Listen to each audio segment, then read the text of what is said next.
So we're gonna be doing a Q&A today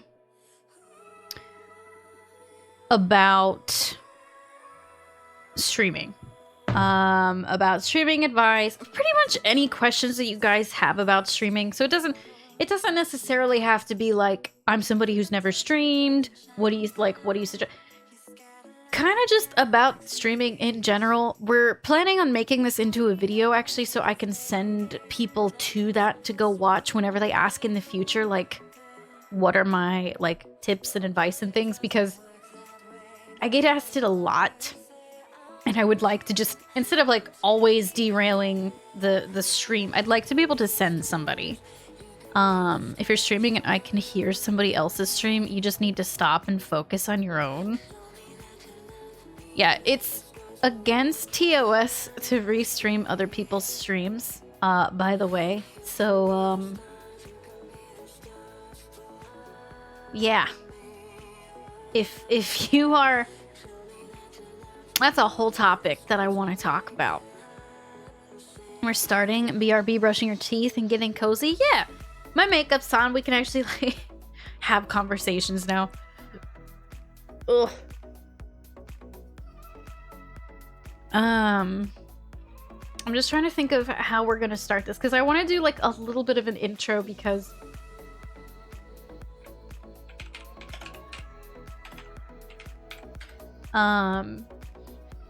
I want to do a little bit of an intro so that like the video has something to go off of.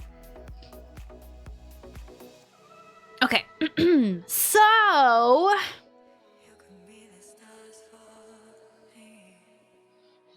the entire reason that we're doing this Q&A about streaming is because recently some things have come up about just some sketchy things with streaming advice, and the advice not being free or people getting taken advantage of.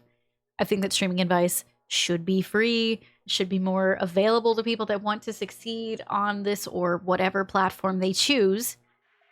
So I came up with this idea last week that we were going to do a Q&A today. We would talk with questions in Twitch chat, and then we would turn it into a video that I could put out on YouTube or TikTok or wherever, and kind of at least put my take on it and my advice, put that out there for people to actually be able to reference.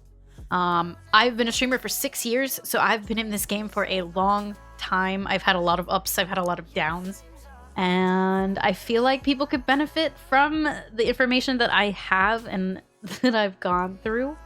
So that's kind of why we're doing this today. So, good lord, this is gonna be fucking chaos, but we're gonna see how this works. Yo, what's up YouTube? It's your girl Cauliflower coming at you again with another hot fire video. No, I don't think we're gonna do that one, no. I always like when they announce that they're going to stream. I'll be streaming when your stream is over. Oh, that makes me so mad. Also, I want to say that because we were focusing on streaming stuff, it can be pretty much anything about streaming, but the technical side of stuff, like, you know, how do I make OBS work and stuff like that, that is not what this is for. This is more Twitch etiquette and advice that way. It's not how I'm gonna set up my settings and things like that. There's a ton of YouTube videos out there, ton of things you can Google for that information. I am not an expert on it. I'm actually very like, I'm not very good with tech, so I'm definitely not the person to ask about that stuff. But yeah, we're gonna talk about streaming, and just kind of, we'll just kind of take the questions from chat and then see where it goes from there. Do I think that Twitch provides efficient information for the ins and outs of streaming? I know that they've started their like creator camp. Granted, I've actually not checked that out. I don't really feel like there is a lot of information out there for people trying to get into streaming. Definitely not from Twitch's side. Definitely not. There's a decent amount of people on YouTube and stuff like that giving information, but I don't think Twitch really is.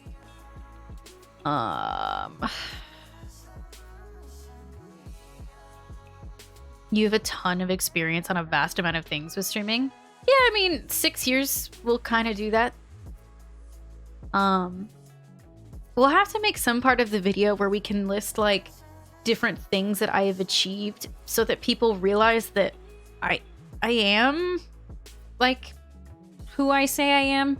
I talked about this a little bit earlier, but I am kind of tired of seeing people give advice on streaming who either haven't really done it or they like, no offense to them, but you know, they're streaming to like 20, 30 viewers saying they're this big time streamer. So they have all this advice, but they themselves haven't really figured it out yet.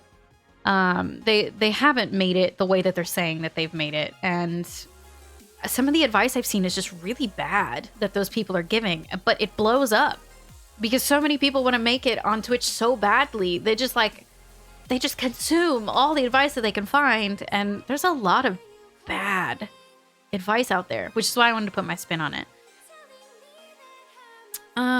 Okay, so let's see. How to deal with burnout. You'd love to hear my opinion on it. Okay. I'm trying to think of how I can work this out. Because I kind of want to start it with like people that are wanting to get into it. I kind of want to like gradually like you're just starting out here and then build up from there. Maybe the bad advice is intentional. Maybe the TikTok Twitch tips drive me crazy. Me too. I keep seeing people claiming that they're big time streamers on TikTok, and the advice that they give is so bad. And I'm like, I hate that so much. Sure, if you have 20 to 30 viewers, you're in the top 1% of Twitch, but you also don't do it as a full-time job. Yeah, I should say that. I am a full-time Twitch streamer. I've been full-time for 3 years. I've been streaming for 6 years, so I have a lot of experience in all things part-time and full-time. So I feel like I can help from lots of different perspectives.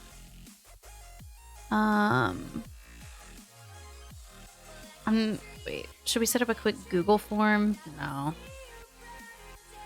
I don't really want to do a Google form old school. That's what I said last week. I don't really want to do a form that people have to fill out stuff on. I'd rather just like kind of naturally flow it with chat. I don't know if you've heard about Nico and the situation with Twitch. She's another female streamer that recently learned that someone faked a relationship with her. What's your advice for handling comments that might be directed towards females? What's your advice for upcoming female streamers and how you handle the sexist comments surrounding that? Thank you for streaming and for everything you do. You guys have some really good questions, by the way. So, like, if I don't get to, like, if I miss your question or I skip your question, please feel free to post it back in chat. I'm going to try to touch on topics that all kind of, like, link in together. Like, try to bundle a few questions in at a time. I didn't really hear exactly what happened with Nico. I try not to read all of the Twitlongers that are out there. But I saw that one blew up, and it was something about someone faking a relationship or something with her. That's one thing that you kind of have to prepare yourself for if you want to do this streaming thing. Again, I don't know what happened with Nico. I have no idea. Maybe you could cover who you are and info about you and the general etiquette you want to talk about and do like a Q&A section at the end. No, I'd like to just kind of like, I don't know. It's going to be chaotic. So we'll see. So, okay, if you're going to be a Twitch streamer, lots of people will kind of test those boundaries with you. There was one thing that I learned very quickly on Twitch was I was raided by 4chan my first month into streaming, and they came in harassing me saying all these horrible things, that they had my IP address, they knew where I was, yada, yada, yada. And I found out really quickly that Twitch is a bit scarier than you might realize. it really puts yourself out there. So that's when I had to kind of start to thicken up my skin, which is not something that people want to hear, but you have to be very sure of yourself on Twitch. It actually changed me. Twitch caused me to have to grow as a person, to become more confident in who I am and what I do, because so many people will come in and doubt you and harass you. And that Nico stuff kind of ties in a little bit there, because I've had people really cross boundaries with me. And I had to, very early on, Wolfie, thank you for the 28 months. Very early on, I had to set some boundaries for basically, like, I can't be in DMs with people 24/7 outside of stream. When you're a smaller streamer, people are very drawn to the fact that they can get a lot of your attention because there's not a lot of people around your community to, like, pull your attention all these other ways. So it feels like those people get a lot of your attention. And a lot of the time that will, you're easily accessible is a good way to put that. A lot of the time viewers, when you're a smaller streamer, will mistake that attention that you give them because they're like one of the only people in your chat. So it's like you're having a conversation with them all the time. They kind of like, they develop these feelings and they create situations in their head where they think that they're romantically involved with you or that you are romantically interested in them. That was something I was not prepared for with Twitch, especially when I was at the smaller size. A lot of people started to, like, try to get more of your attention outside of your stream, and it starts getting very tough to define those boundaries if you are kind of like in DMs with all these people all the time. Obviously, like, make friends, have fun with people, game with them, play outside of stream if you want to, but keep in mind that you probably want to be setting some boundaries, because a lot of people will start to mistake that for something romantic. I don't really know what it is, but I've seen it happen so many times where it's just, you don't have a lot of people talking in your chat. So you're having like these one-on-one types of conversations with people like every day. Your viewers start to learn a lot about you. It can get very creepy very quickly. Miss Rogue Flame, thank you for the 20 months. Welcome back. So, and I know not everybody's out there being creepy. Like, don't think that, like, not every single person is out there to be like creepy towards you and try to pick you up, but it's actually very, very common.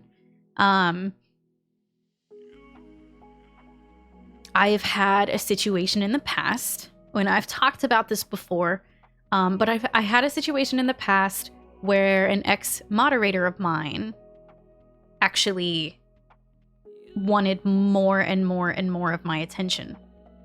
And I didn't realize it at first, like where it was going.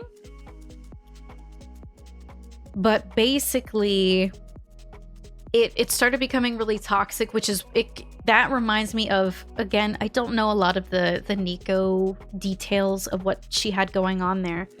But basically, I had a moderator who developed feelings for me, because I do spend more time talking to my moderators because I need them to help me run my stream or whatever.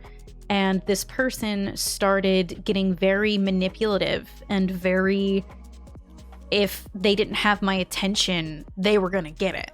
And so they started like stalking me on Twitch. They started following me around to other Twitch channels. And when I wasn't responding to their Discord DMs, but I was talking in a chat, they would say like, well, why are you talking in there, but you won't respond to me here?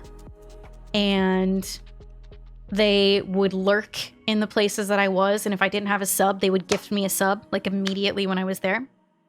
And finally, when I'd had enough, and I was like, dude, this isn't okay. Like, I'm removing you from the channel.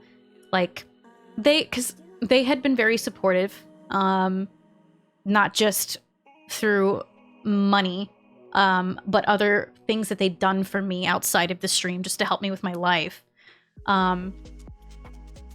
It was hard for me to, like, want to get rid of that person because they had done so many things to help me out.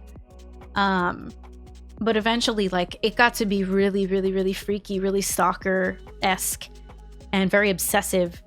And I had to remove them from my mod team. I had to ban them here. I had to ban them on every platform I could possibly think of. And then one day they came forward to me, and because I had banned them from everything, they said that they were going to kill themselves and explained how, and that they were about to do it, and all of these things. And I had to actually call the cops on them to go and get them help, basically. So the cops showed up at their place before they were able to do anything. The next morning, I woke up with messages from this individual that were like, how dare you not let me have my peace?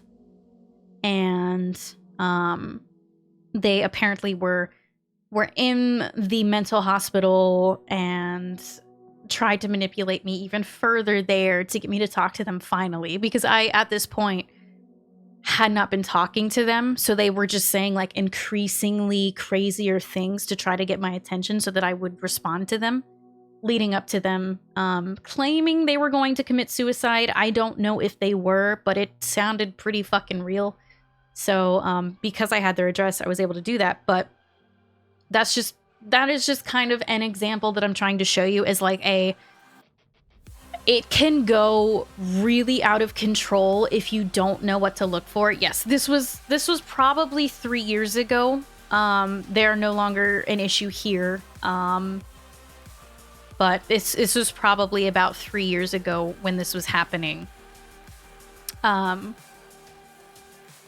it's just kind of like an example of, like, I have had my experiences and I want to try to, like, help people avoid that shit, because it is not fun to have to go through that. It was a terrifying experience. It was very manipulative. I'd had to deal with stuff like that in the past. And so you early on need to kind of set some boundaries if you can. That's why I actually ended up setting some boundaries with my Discord, where I basically told people I didn't want them to be DMing me or, like, adding me in Discord constantly to get my attention, because I had other things I was working on outside of stream. I'm a very busy person. I'm working on lots of stuff all the time. So I had to start putting up these boundaries of, like, I can't constantly be in DMs with people. I can't constantly be talking to all of these people, because that is ultimately how you kind of, like, get to that horrible situation. Again, not everybody is going to turn it into that. And I definitely think that you should find friends through Twitch and you should have fun with them and spend time with them, but keep in mind the amount and the, like, quality of attention that you were giving people. It's very easy for people to start developing those feelings, and if you're starting to notice that, you need to put that boundary there of, like, hey, this is like a friendship. This is not, I'm not romantically interested or what. You need to do that fucking early on if you start to notice those types of things. Last you checked, that person seems to be doing much better. Seems like the hospital really helped him and he turned things around. Good. Like, I don't want anything bad for that person. But they obviously cannot handle being in my life anymore, so I'm glad they're not here anymore, and I hope that they have gotten the help that they need. You're also super courteous to other people's time and respond to folks as long as they are respectful of yours too. Yeah. Like, so I'm not always able to respond to everybody immediately, but I used to stress myself out over the fact that I would have DMs flooding in every day. And it was this thing where I felt like I had to constantly be on social media and on Discord, and I had to like be responding immediately to people. Like, it's okay to put those boundaries there of like, for me specifically, I stream Monday through Friday. On my weekends, I'm on my weekends, I disconnect. I am not answering Discord DMs other than very sporadically. I'm not really doing email stuff that much either. Like, I'll check it like one time just to see if there's anything like super important. Otherwise, it can wait until Monday when I'm back. So you kind of need to put some of those boundaries in there for your own sanity, because you'll go insane if you don't. I found that out very quickly. Like I said, I've been a streamer for 6 years. I've been full-time for 3 years, going on 4 years in June. So I had to start putting myself first, and I had to start putting up some boundaries and things so that I could stay sane. So I think that if you're going to be a streamer, no matter what size, your off day should be a day. Hopefully it's not just one off day, but your off day needs to be a day where you disconnect. It needs to be a day where you're not on social media, you're not responding to shitloads of DMs. You need time for you, for relaxing, for the self-care, whatever it is. Because for a very long time, I did not do that, and it burned me out to my core. And I've only just really started to realize that, and to put that as like a boundary for myself and other people. Hey, Jelly Baby. Do you have work times during the week as well? Like 8 to 5, 9 to 6 is when you stream / answer DMs or emails, and after that is your free time. So the way that it works for me is I stream Monday through Friday. Monday through Friday, I work the entire day. I know that is insane. From the time that I am up until the time that I go to sleep, I am generally doing some kind of thing for streaming.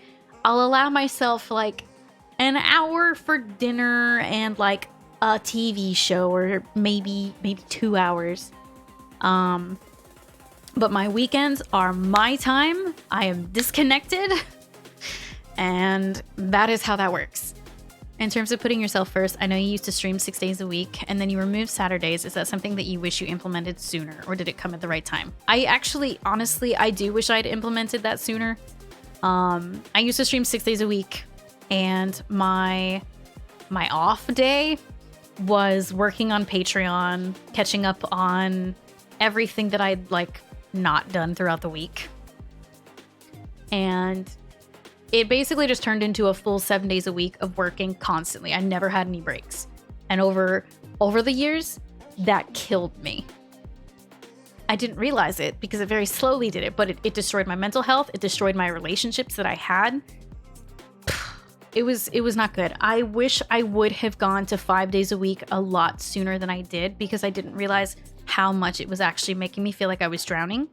Those Saturday streams, I actually hated. I hated them for a long time, but I did them because it's like, you see all these big streamers doing 6 days a week or 7 days a week. And so like, you just think that that's what you're supposed to do. But if you can't handle that, that's okay. You don't have to be that person who is 6 and 7 days a week streaming. You don't do that with a normal job.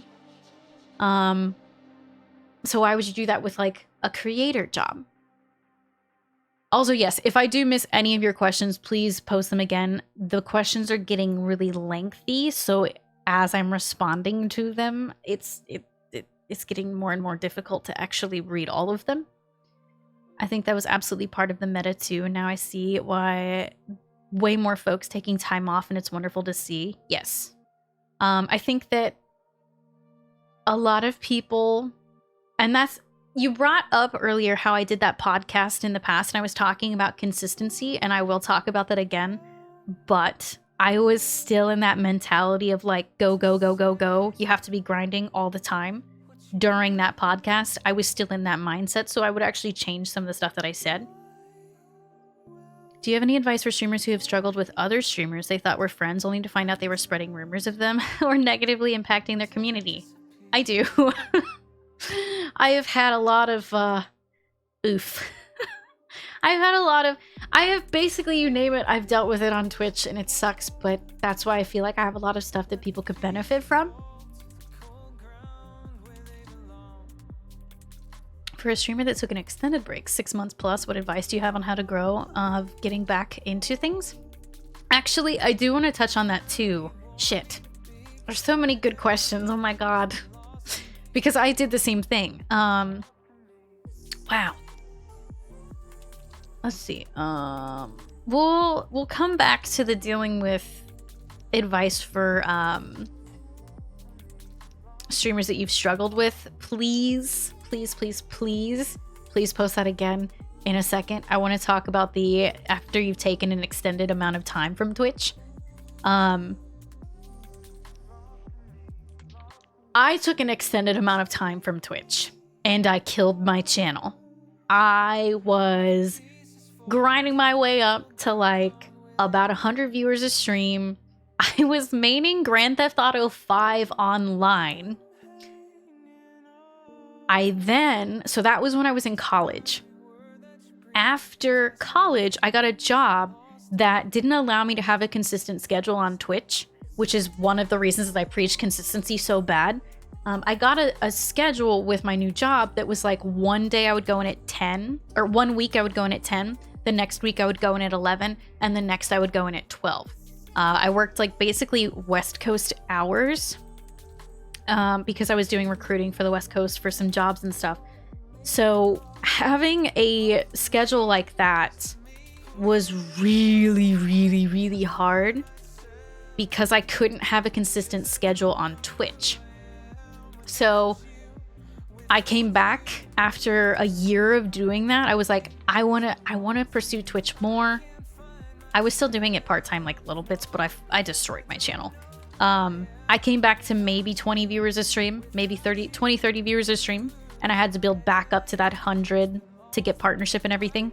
My number one tip for if something like that, you need to set a schedule and you need to stick to it. That schedule needs to be something that is realistic for yourself. It needs to be something that is not, you're not overdoing it. So you're not doing 10, 12-hour streams every day. That's never going to work. I remember when I came up through the ranks, I remember this guy that I found that was literally doing like 14-hour streams every fucking day. It was like he was always online anytime I was on Twitch, which like in theory sounds like a good idea, maybe, because like you're always online so people always know they can count on you. That's not what happens. You're not entertaining at all when you do that because you have nothing to talk about because you're always on the platform.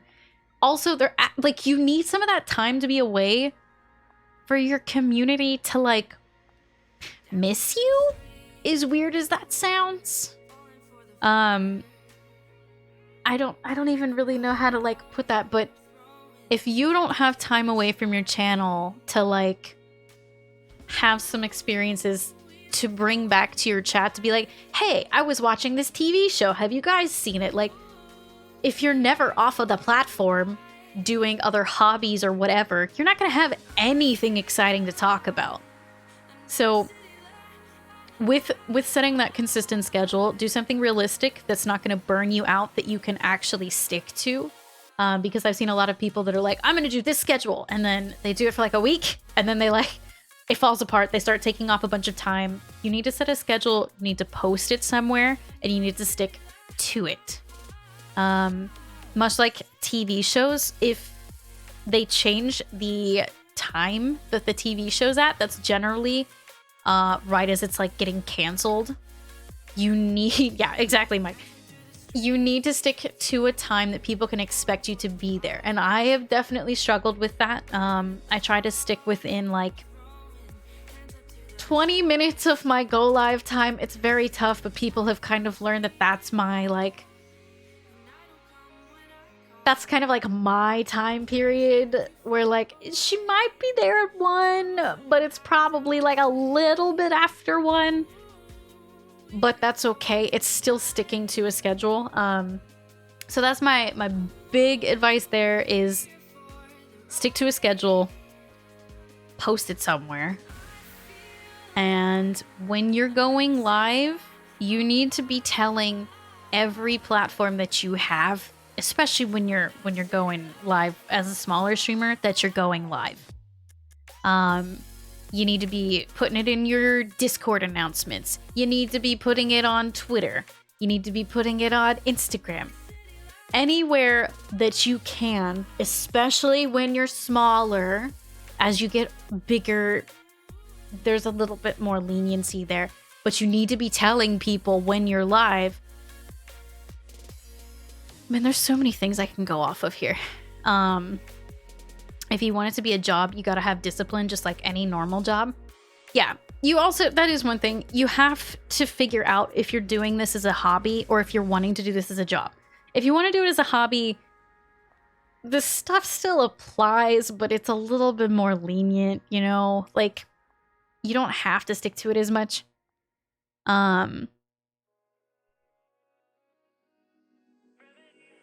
But I'm going at this from the idea that most people want to end up making it their job.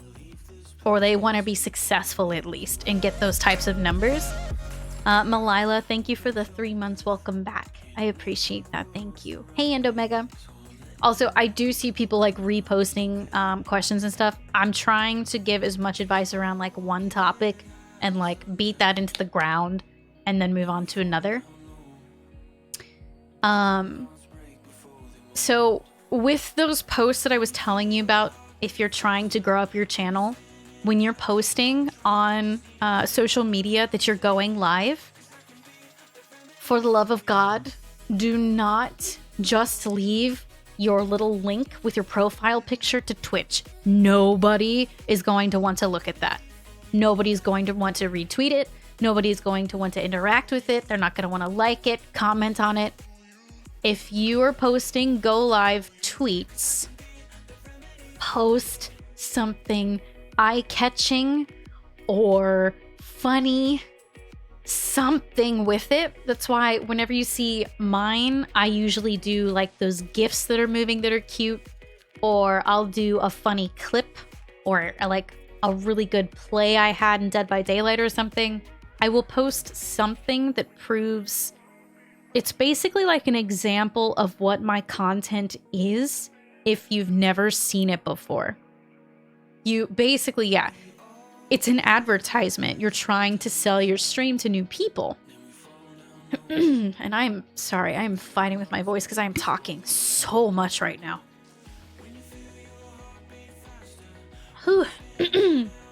But basically,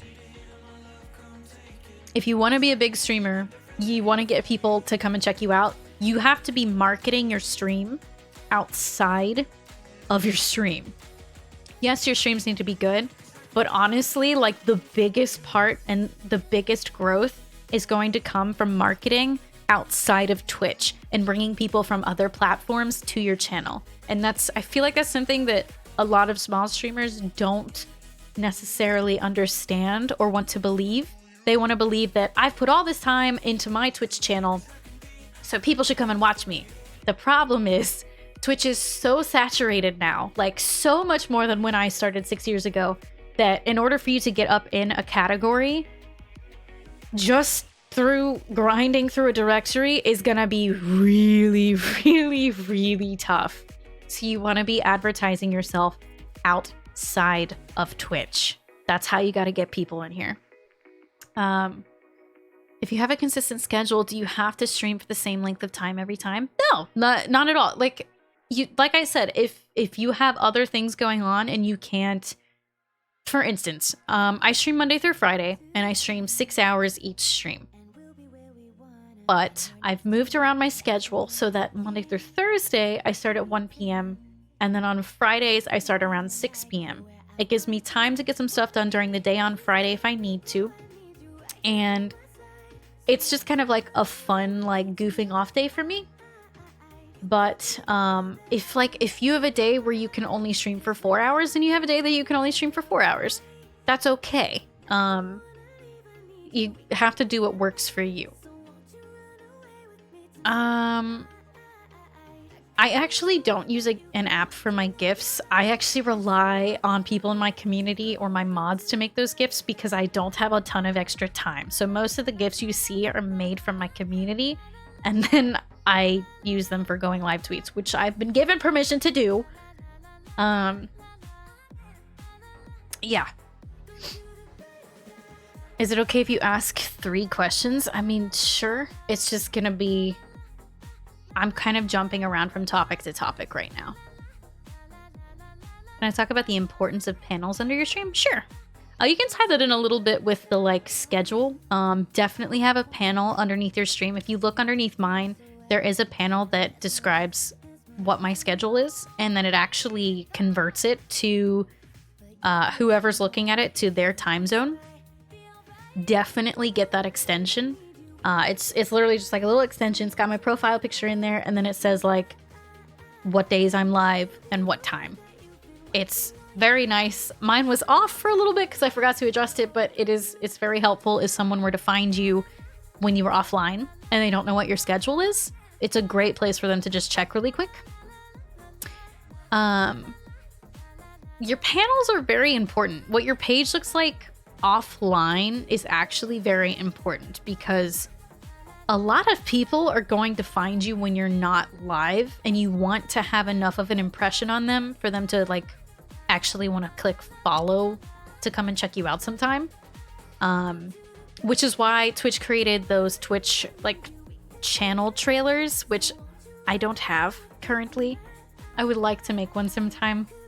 But that's why like your panels are important. You have an about me, so you give people a little bit of a just who you are, what you like to do. Have a cute like offline image that maybe also has your stream schedule on it, so people can at least look at that.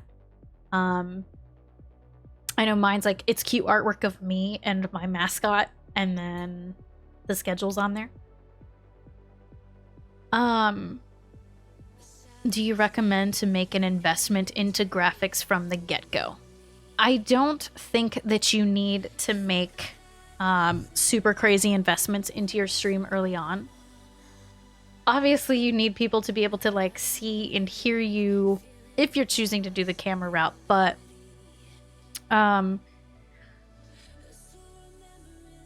my stream started with me in a beanbag chair on the floor of my living room using my Xbox One Connect as my webcam. And I had a little rinky-dink headset that came with the system with one little earpiece that had like the little microphone that came out to it. It was one of the most janky things you've probably ever seen. Like the webcam was propped up on a bunch of Xbox games. It was super basic. Like it was just to get me started. I've seen a lot of people have... They get this like thing in their head where they have to have like the best of the best setup in the beginning, and you don't. There's actually something to be said for like the cuteness of a small stream and how not polished it is. Some people look for that kind of thing, that like that janky wholesomeness. Yeah. If you start out with everything upgraded, there's nowhere for you to really grow with your community. There's something fun about your community, like getting to see you upgrade the stream and getting to see where you can take it. Like it's fun to like notice that the streamer has a new microphone that sounds really awesome, or they have a really clear webcam, or like it's cool to just like see the growth of the stream. Obviously, I wouldn't say like have some busted setup where you sound like crap, because I think audio is the most important part of a stream. But you don't have to go out and spend thousands of dollars on a setup. First of all, you gotta just get what you can to get a stream going. start building that community, and see if you enjoy it. A lot of people, they get into streaming and then they don't stick with it because it's not what they thought it was going to be. So don't jump in like head first and buy all the stuff. If you're like sitting around waiting to figure out if you want to be a streamer, just start streaming and see if you like it first. The upgrades can come later. Your community can even help you with the upgrades, if that's, you know, something you want to do. You love it when the community grows with the streamer. I do too. I think it's really cool. What is a good, courteous way to connect with other streams? Not for handouts or promotions, but to genuinely make friends. I'm terrible at approaching new people. Okay, so, oh, and I've seen this question posted a bunch of times. How do you grind viewership? I know a lot of streamers stick at 20, 30 viewers for years. Okay, I can kind of swing those two questions together, actually. So, a lot of people get stuck at that 20, 30 viewer mark. This all kind of... It's so tough to answer one specific question because, like, they all kind of flow together.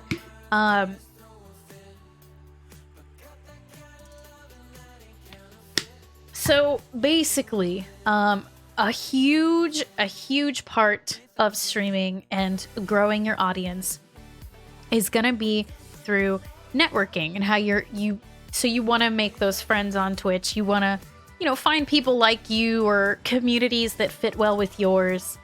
Networking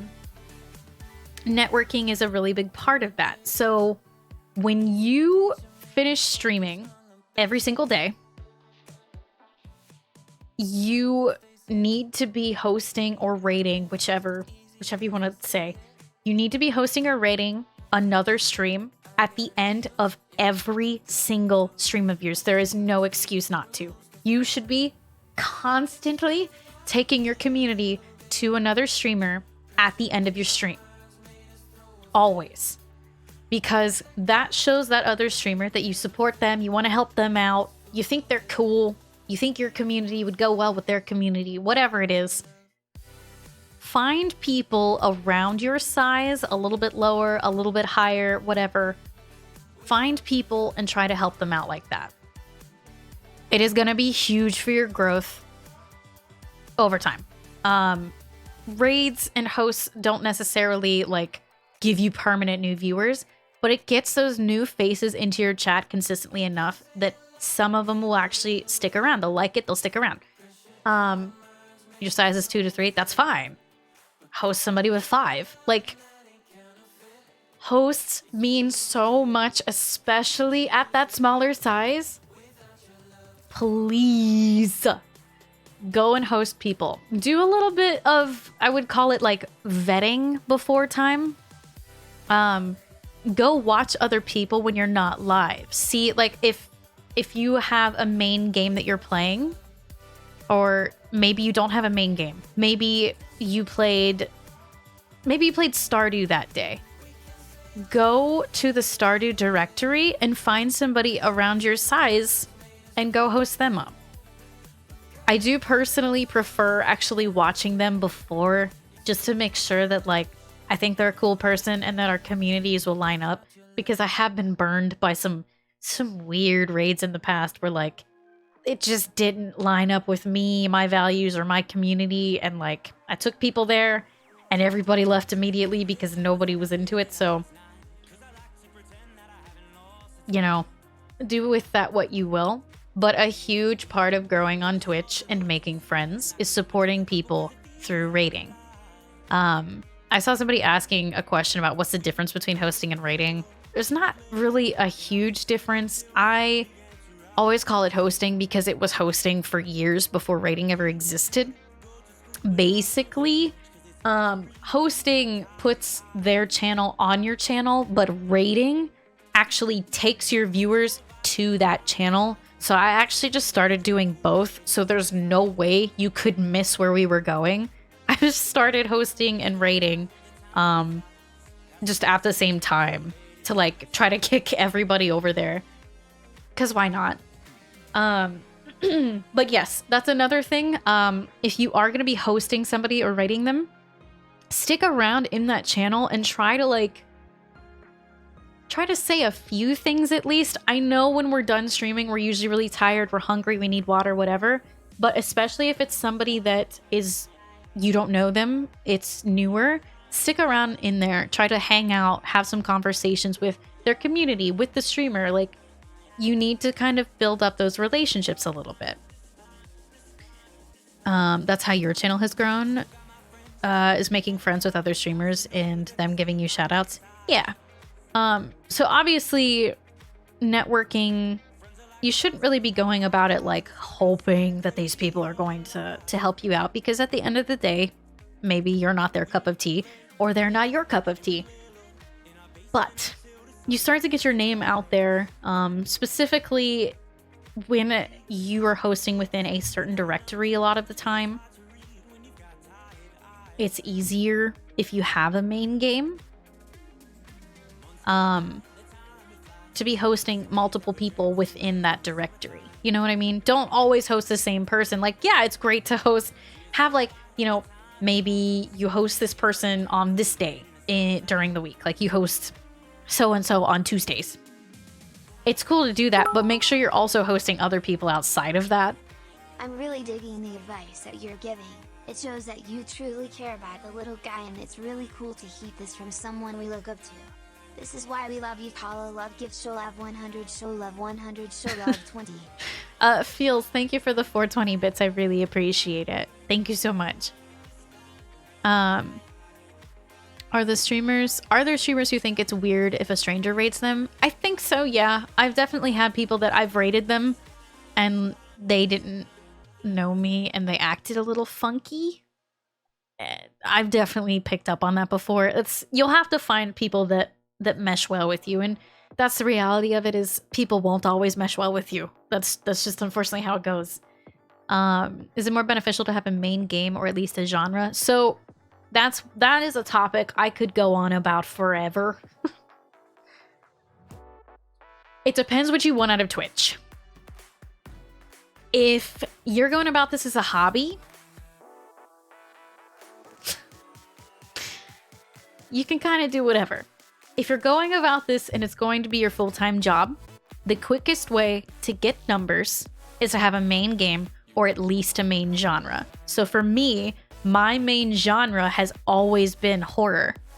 Scary stuff. People know that that's what they can get from me.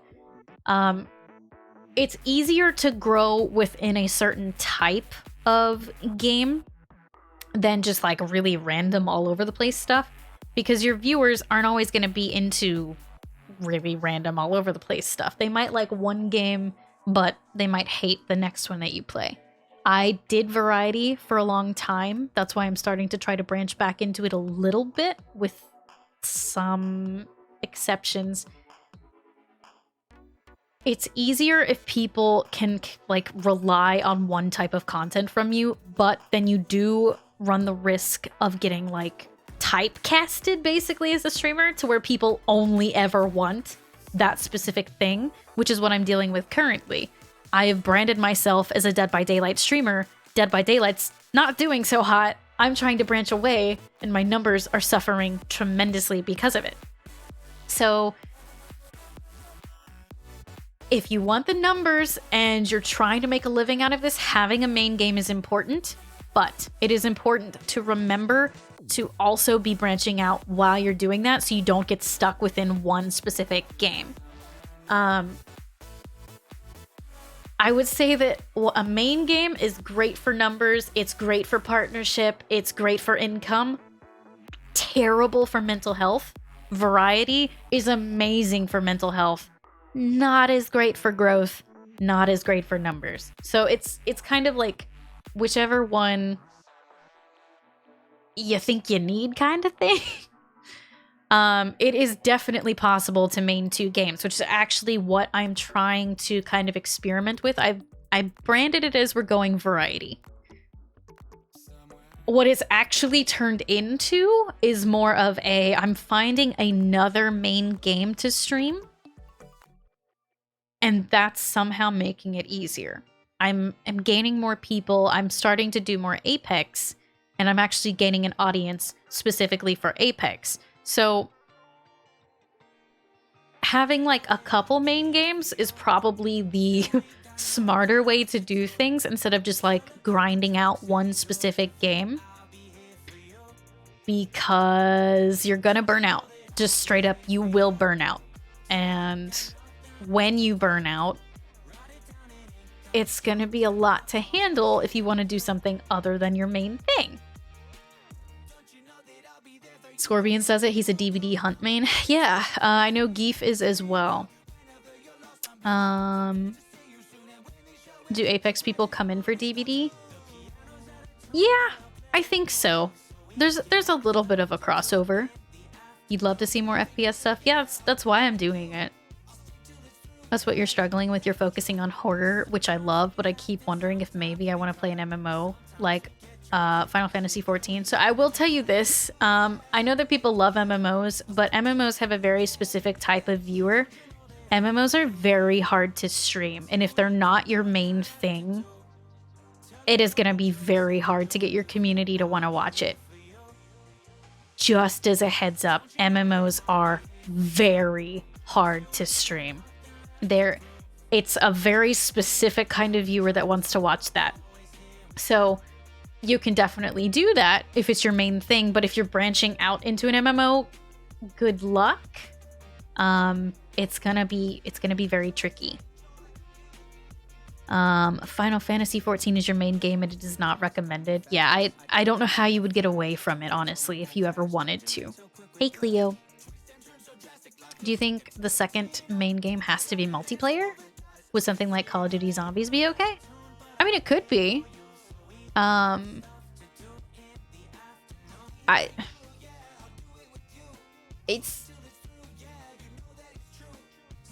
don't even really know how to go about that. Like, I guess having a similar game mode would help with the branching out.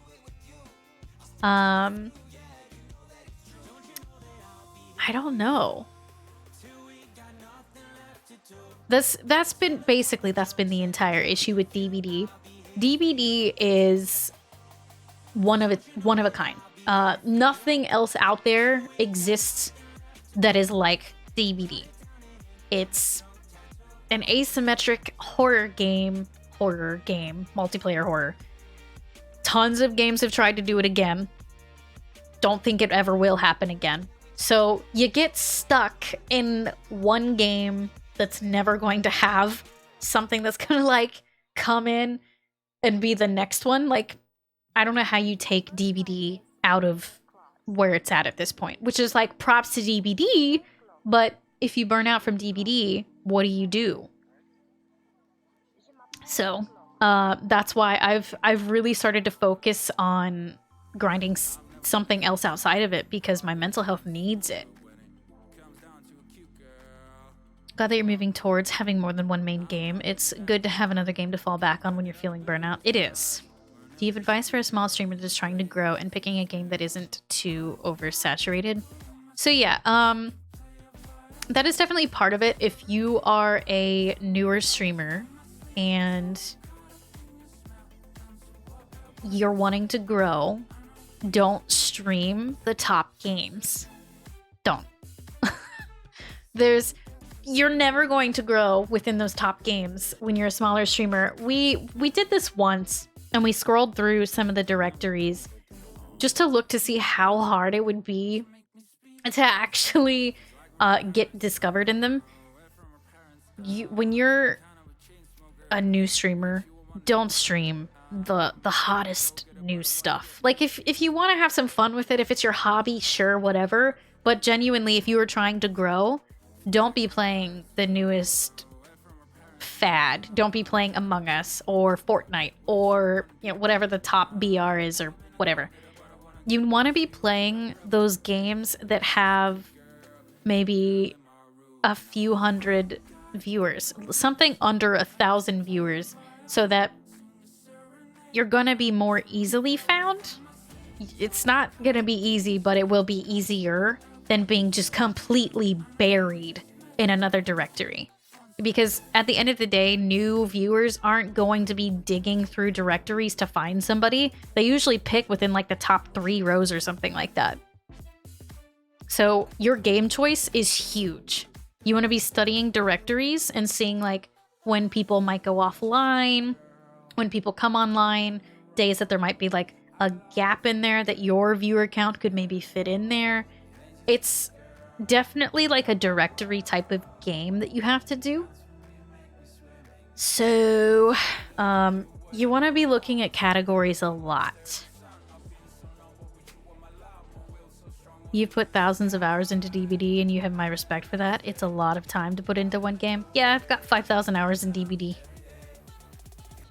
It was my main thing for 3 years. Scrolled all the way to the bottom of the Stardew Valley page and there was like a billion people playing it. Yeah. It's very tough when you're a smaller streamer. You need to be never streaming to 0 viewers. Do not ever stream to 0 viewers. Ever. You need to at least have like Nightbot or the Stream Elements bot or your mom or a friend. Like, get somebody in there. Somebody. Like, do not stream to 0 viewers. Ever. Don't do it. Ever. That is starting off at like such a disadvantage. You need somebody in there. How do you feel about working a 9-to-5 job and streaming afterwards? I used to do that. I did that for years. Like, I did it for a solid year while I was trying to get ready to go full time. It's exhausting. It's a lot of work. I think you can do it. That's how I built up to go full time with streaming. Is I would work an 8-to-5 job, come home, stream at 7 or 8. I think it was like 8 to 1 in the morning, something like that. It was exhausting. I was working my ass off, but I knew that I wanted to become a streamer full time, so I needed to put that time in. I needed to grow my community, get that support going, but I needed the money from my day job to be able to do that. So I think that's how, if you want to do it full time, you should start that way. If you can. Obviously, COVID and stuff has been kind of tricky. I did see somebody say that they got flung into full-time streaming because of COVID, I think. Do you have any advice for streamers who have struggled with other streamers they thought were friends only to find out that they were spreading rumors about them or negatively impacting their community? Yes! Thank you for putting that back in chat because I did want to touch on that. So I have a story. Is really the only way I can like put this. And I tell you guys these stories to show you that I do know what I'm talking about. I have dealt with these things. I've had these experiences. So do with it what you will. Hey, Magical Grease. Also, sorry if I'm like not seeing people and saying hi in the middle of like my crazy paragraphs I'm spouting off.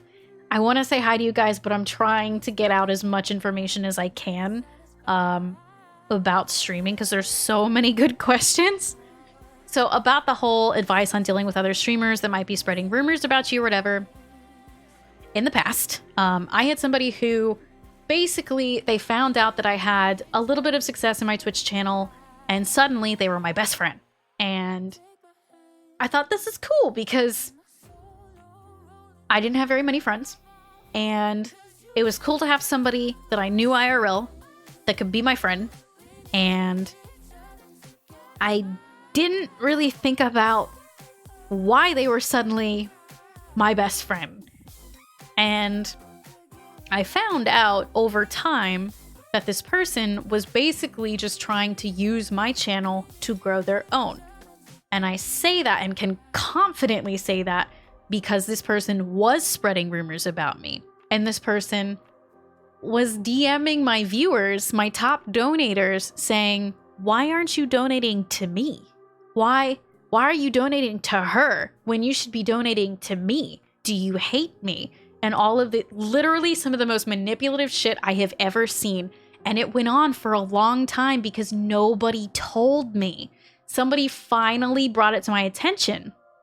And I was like, you've got to be fucking kidding me. Like, that was one of those times where I was on stream almost like screaming because I was so angry, because basically anytime one of my bigger donators would come through, because yes, when you're a smaller full-time streamer, those big donators are huge for your income.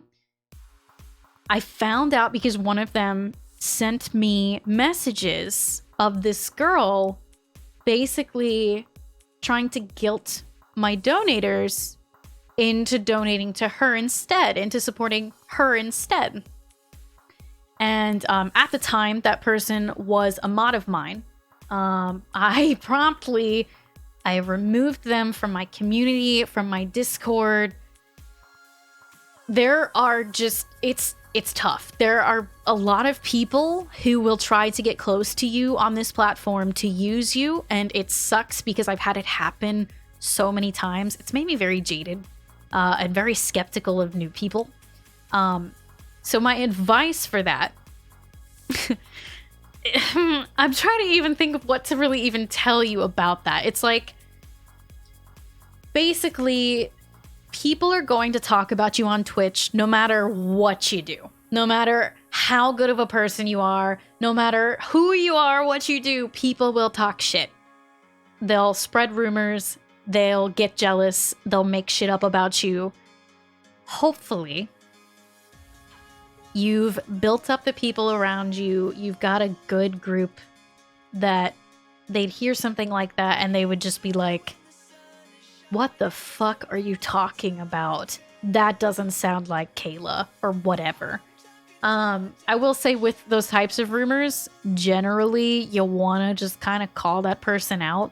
But also, at the end of the day, it is okay to cut people out of your life.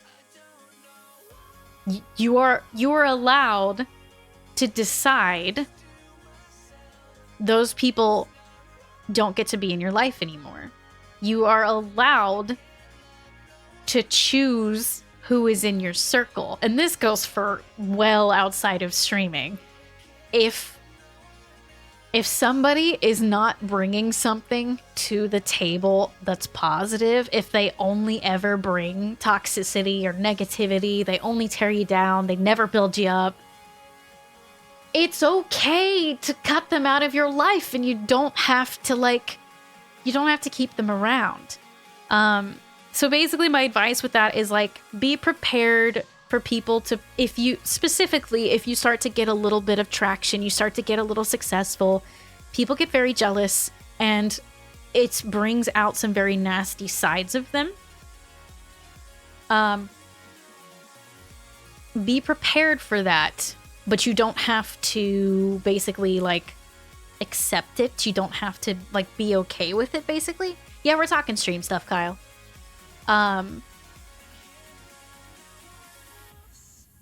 So I guess basically my advice would be to talk to the person. If you hear somebody spreading rumors, I'd have a conversation with them. And then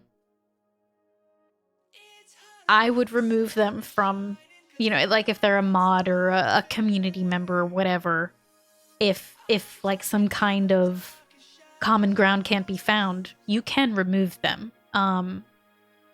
Personally, I've had to remove some people from my community that never truly crossed like a line, but they were like tiptoeing around it, making people feel uncomfortable. Like, it's okay if people don't really fit in with what you're trying to like vibe with in your community. It's okay to remove those people if they don't work out, because at the end of the day, you need to be like cultivating your community and not letting shit just like go. Like, oh, it's fine. Like, you kind of need to be protective of your community so you can build it up into something beautiful like this one.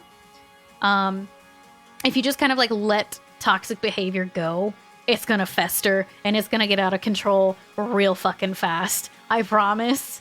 And yes, what Chris said, with that being said, family members do not get a free pass. if they're toxic and they're manipulative and, you know, all of that, it's okay to remove them and do That comment deserves what works all for the you. hits. Amen. I learned that a long time ago. Cut out the negative.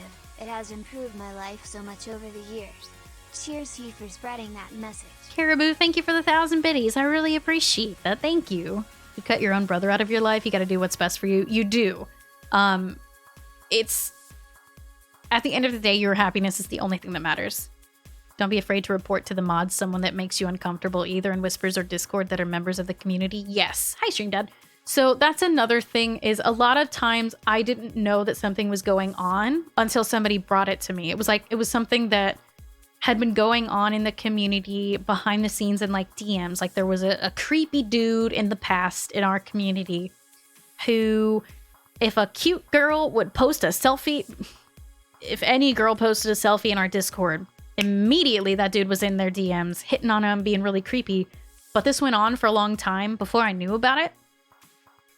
So I actually had to have a conversation with the community that was like, hey, if something's going on that's making you uncomfortable behind the scenes, please reach out to me or my mods and tell us what is going on, because I try to keep an eye on stuff, but I can't always know everything that's going on. And when we found out about that individual, a lot of people came forward about them. We removed them, even though they were a founder of my channel. They had a founder's badge. We removed them because their behavior made so many people uncomfortable. It was unacceptable. Twitch isn't a dating site, and I don't want people in my community to ever be made to feel uncomfortable. This is supposed to be a safe space. This is supposed to be like the place where you can go to get away from it all. It shouldn't be a place that ever causes you any kind of like discomfort or whatever it is. So I guess it's a good idea to have that kind of conversation with your community. Like maybe put it in your rules of your Discord or whatever. Like, hey, if something's making you uncomfortable, please come forward to me or my mods and we will handle it discreetly or whatever. Have that conversation so that people are aware that they can go to you with that kind of information, because that stuff will fester and it will get out of control very, very, very quickly. You kind of touched on another topic there. Building the community you want. Don't force yourself to deal with someone just because you need their sub or an extra view, because they'll chase off better viewers. Yes. I did kind of touch on that. Kest, thank you for the 28 months with your Prime. And Diana, thank you for the 22 months with your Prime. Basically, the topic: do not keep somebody around in your channel, regardless of, you want the viewer, they're really supportive.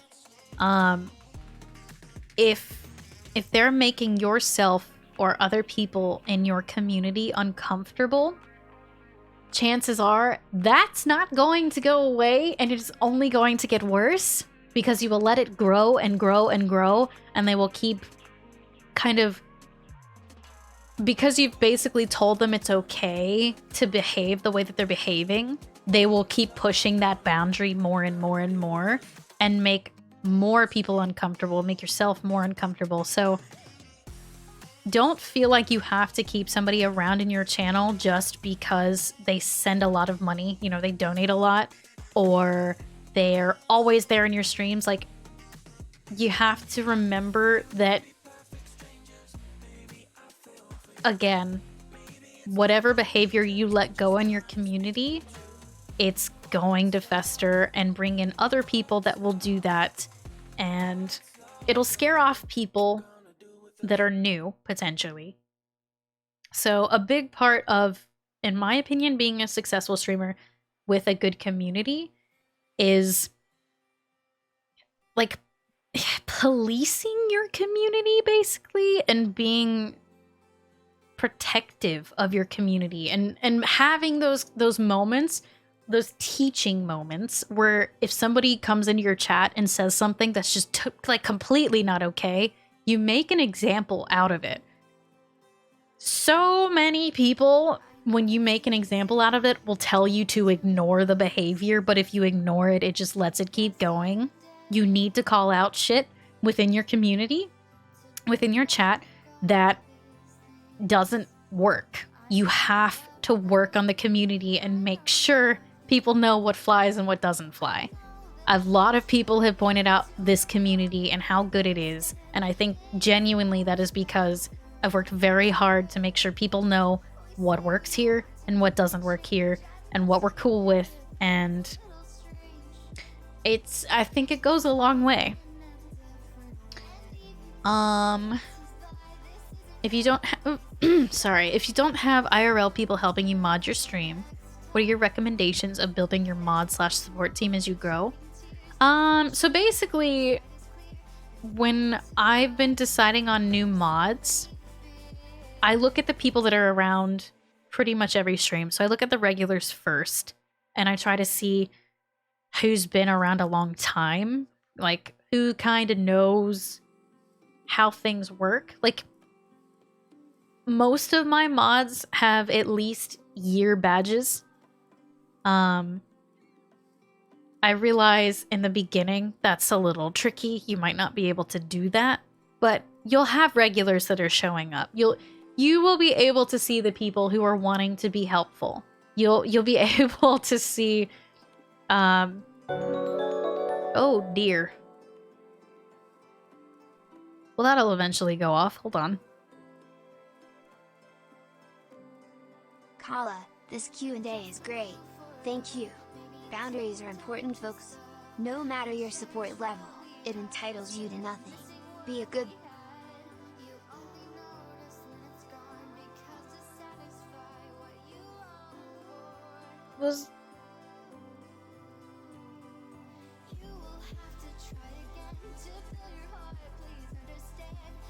Was that the right amount?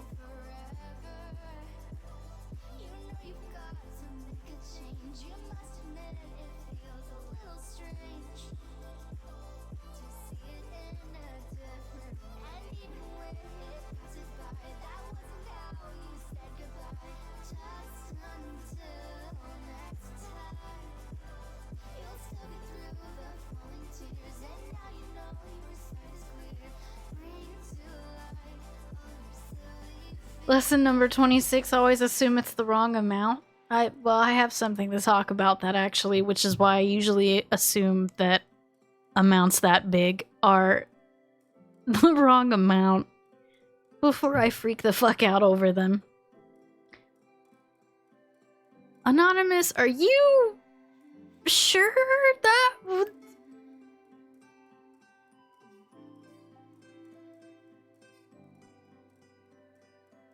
I know that fucking Streamlabs thingy can be a bit touchy. It almost wanted me to donate 10 grand once. Uh-huh. Yeah, no, I've been there. I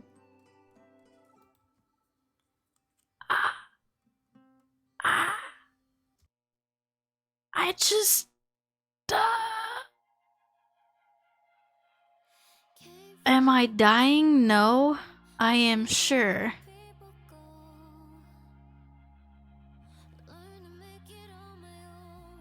I just wanted to make sure before I freak the fuck out over a $2,000 donation. Because I've done that before.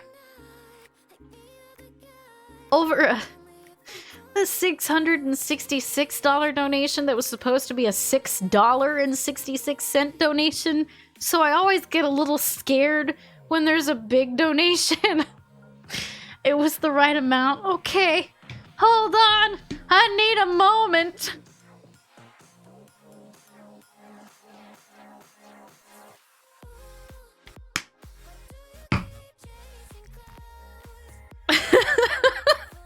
Kayla, you're my baby Yoda. Diversion activated. Oh my god, Shogun, thanks for the 2,000 bits. That scared me. Pug said my name. Anonymous, what the flying fuck?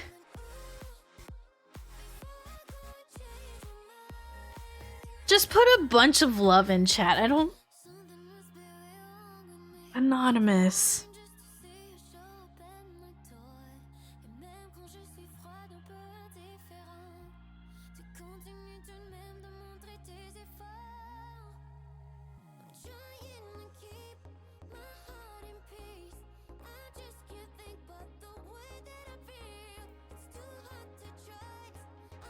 That's a lot of money. Where's that? It's fine. You'll be fine. Hi, I'm Jen Denise. Love activated. Shogun, Hello. thank you for the 1,000 biddies. Usually when that alert pops through, the what is the word I'm looking for? The cap on not cap. The minimum on triggering that alert is $100. Usually it's $100 donation.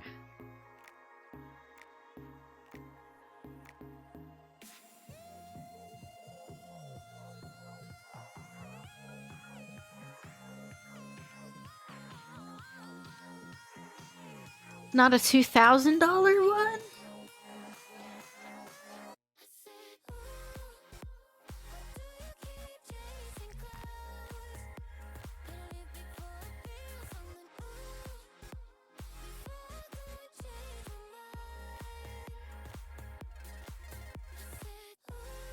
That's a lot.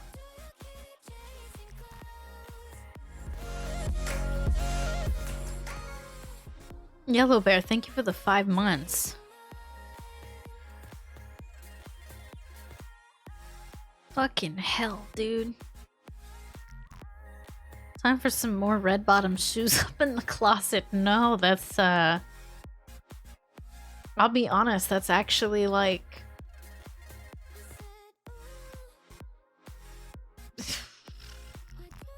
stupidly helpful. Tax season's coming up. Basically moving further from DBD has hit my sub count pretty hard. So, no, that's not a shopping spree. That's,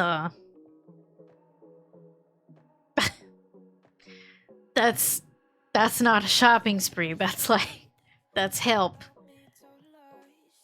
Wow.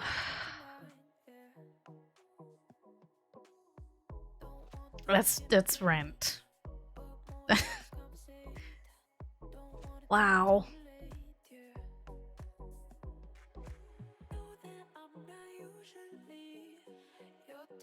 The person was asking about my shirt. Thank you so much, Anonymous. Jesus Christ. I lost my whole train of thought there. I have no idea what we were talking about. I have no fucking idea. And I know I read a really good question. I think it was from Kyle. Picking mods. Yes. Those heathens. With some questions in the one channel. Oh, okay, cool. Money doesn't solve problems. It can help reduce stress and anxiety sometimes. I know your numbers haven't been where they were, and I'm working on a few things and knew I could help. Jesus Christ, yeah. It's... I don't ever want to be that person who has to, you know, ask the community to, like, send love. I've always been very, very, very adamant that I never want to be a streamer who's got stuff up for bills or whatever it is, because that's stressful on the community. I never did that, even when I was a really small streamer. But people like you doing donations like that helps more than I could ever explain. The other gamer girl, thank you for the 8 months. Welcome back. I really appreciate it. Thank you. My God, dude, I haven't had a donation like that ever.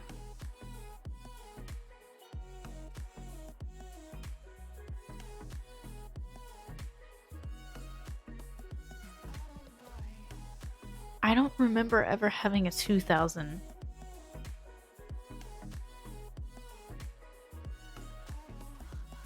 I know we've had 8,000. I don't know if we've ever had 2. My God. What the fuck, dude? That's super helpful. Okay. Anyway, yeah, I mean, okay, like we've had like charity donations, but not to me. I'll do the cry for you. Thank you, Jasper. Wow. Okay. Father Bacon, thank you for the 19 months. Welcome back. It's because you don't ask. Well, I never want to ask my community for something like that. I'm here to entertain. I'm not here to make you guys feel like you have to pay my bills or like that you gotta pick up the slack. I'm not here for that. I'm here to have a good time and give you guys good content and hopefully it's entertaining. I'm not here to, like... I think if you're in it for the money, you're in it for the wrong fucking reasons.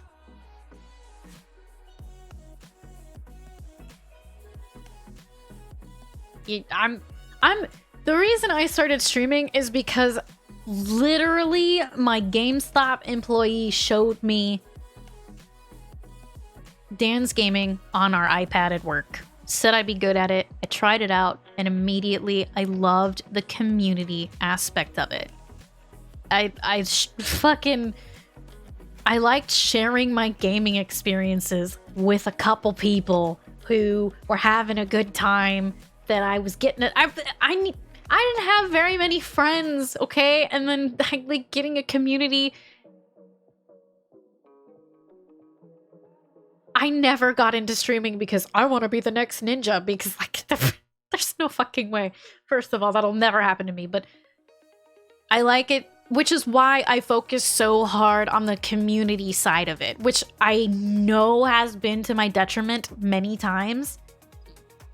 I focus so much on talking to chat and what we're talking about that it will cause me, like, in DBD to not do as well or whatever that is. But that's because I like spending time with you guys. You guys, like, literally... Oh my god, no. I'm gonna get emotional. I can't do this. Okay.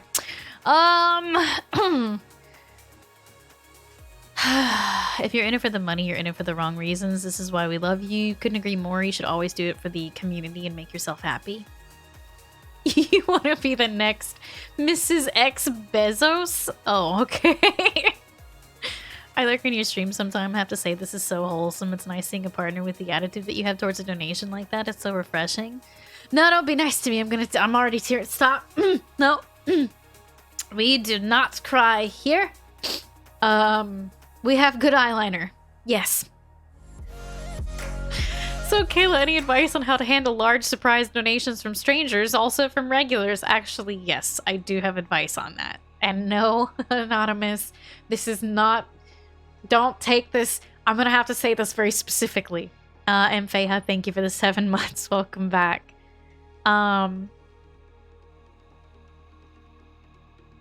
I'm trying not to get emotional, so let's just keep going with the Q&A, okay? All right? Okay, so I got my first big donation my first month of streaming. Again, I got success fairly quickly because I feel like I did pretty well with streaming pretty early on. I got an $800 donation my first month of streaming, specifically from what they call our whales, people who donate a lot of money.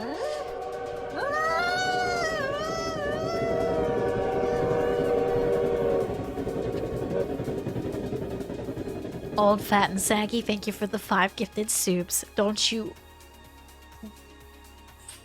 We're not about to, like, do a bunch of support or anything. I'm already weak.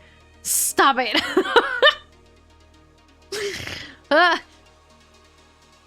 So, I remember when you got a PS4, I was shocked as hell when that happened. Yeah.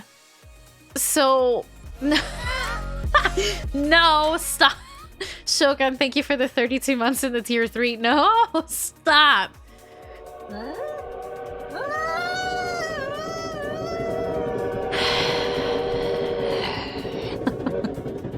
Petey, thank you for the 5 gifted subs. I really appreciate the fuck.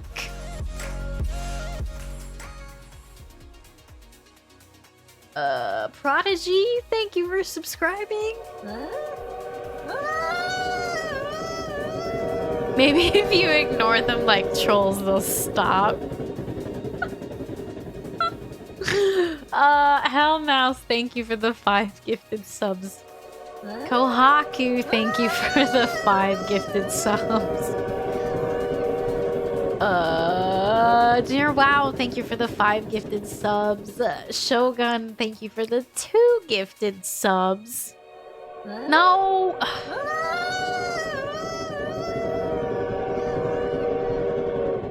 It's not a thing-a-thong. We're not... We're not having a thing-a-thong. Stop it! No, Kirishiwa, you are not allowed to give me your Can't tell us what bits. to do. Yes, I can tell you what to do. Don't give me your bits. Thank you. Thank you for the 5,000 biddies.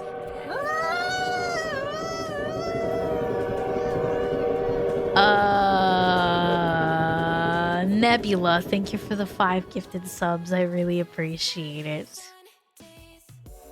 Where even is that?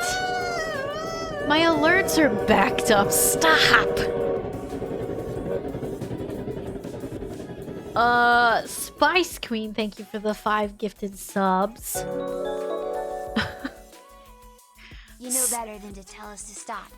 Crimson Necros, thank you for the $25 dono. I'm sorry, my alerts are so stupid.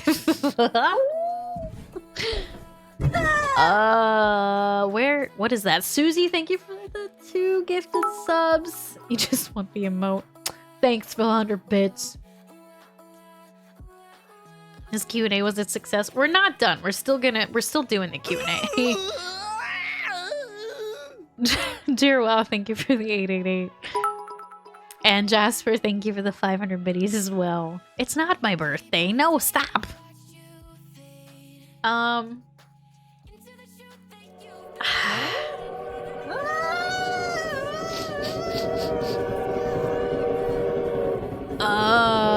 Shogun, thank you for the 5 gifted subs. I appreciate that. Thank you.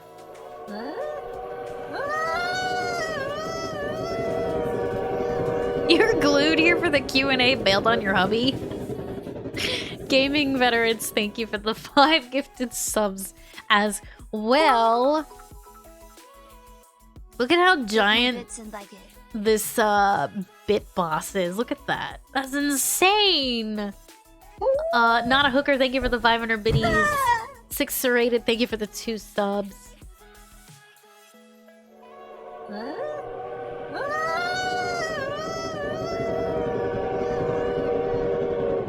Magical Grease, thank you for the 10 gifted subies. I appreciate it. Blarg, thank you for the gifted sub. I appreciate you. Star Striker, thank you for the gifted sub as well. Sadie, thank you as well for a gifted. It's not my birthday. Stop it. Susie, thank you for the Sorry, 725. you want us to what? To stop it. That's what. No bits? Okay. Shogun, thanks for the 666. Oh my god. Crazy Bird Jet, thank you for the 2 gifted subs. I really appreciate it. There's so many things going off right now.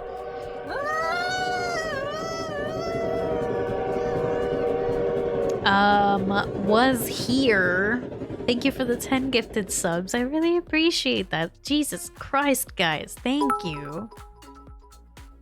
Fluffy, thank you for the 100 biddies. Thank you. It's not Siri's birthday either. No, she's... Alright. No. Here comes the trapper. You better watch out for his traps. Here comes the trapper. You better eat some ginger snaps. The trapper.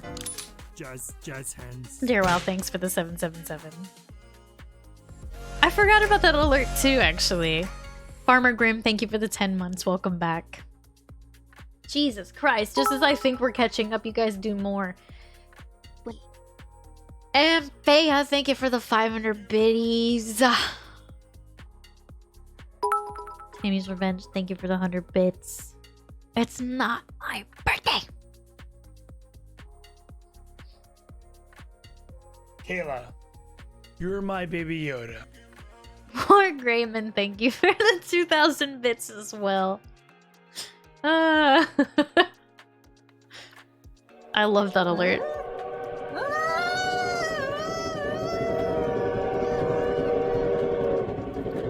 Renanda, thank you for the 10 gifted subs. God damn. Bakum, thanks for continuing your sub.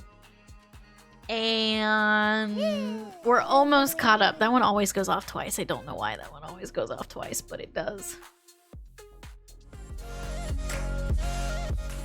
Bad Wolf, thank you for subscribing. Welcome to my dragon army.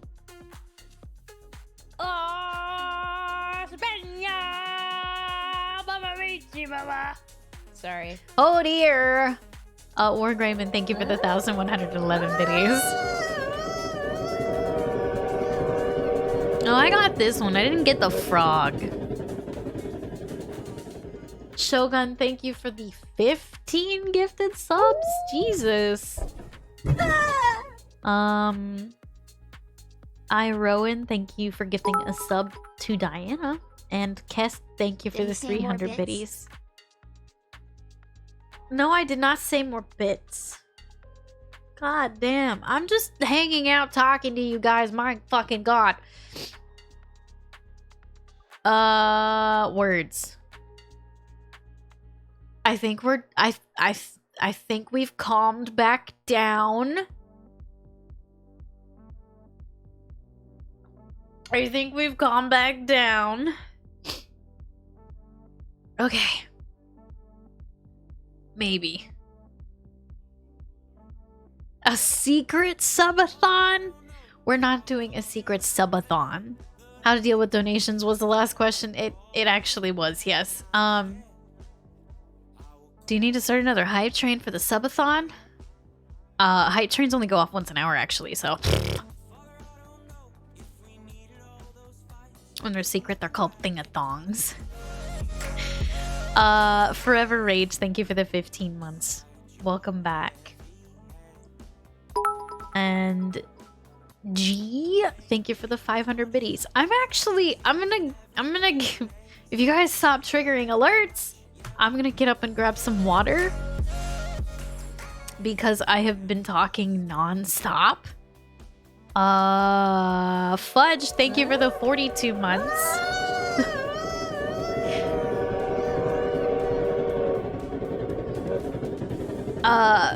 Forever Rage, thank you for the 5 gifted sub. 5 gifted subs. I really appreciate that. Thank you. I am gonna get up really quick and get some water, get a snack. Have you ever looked at a flower and just gone, cauliflower, cauliflower?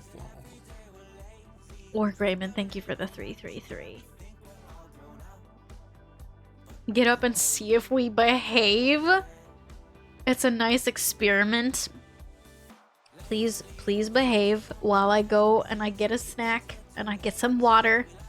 Take a little breather for a second. I'll be right back.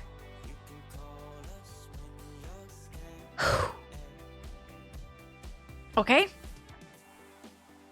Don't do anything.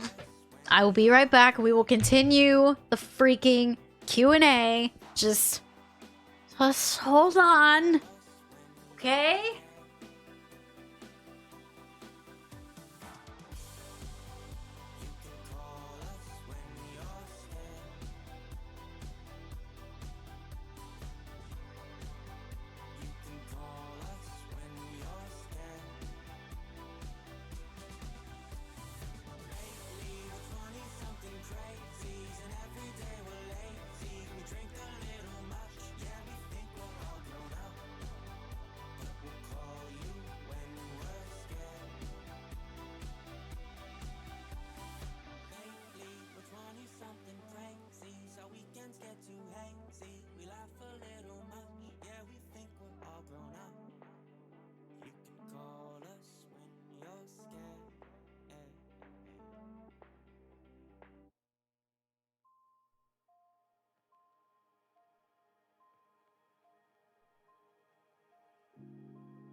Okay, so I actually just got a phone call that I have to call back. It's about, some of you know about it. It's about my physical therapy that I'm supposed to start. So if you guys could hang on for just a few more Hi, minutes. Jody. Do you I want refuse green to tea? behave. God damn it. Kohaku!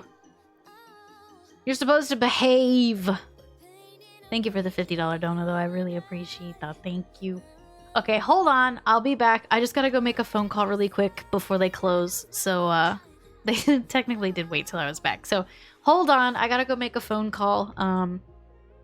It shouldn't take me long. This is just, it's important. So, I'm gonna do that really quick. You guys hang out here. I'll be right back. Okay? Behave. Be good.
Faint lights in the distance, the thin line that separates your shadows from my soul.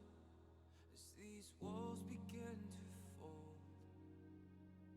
head lost in the silence, cold stars illuminate the secrets on your tongue and the poison in my lungs.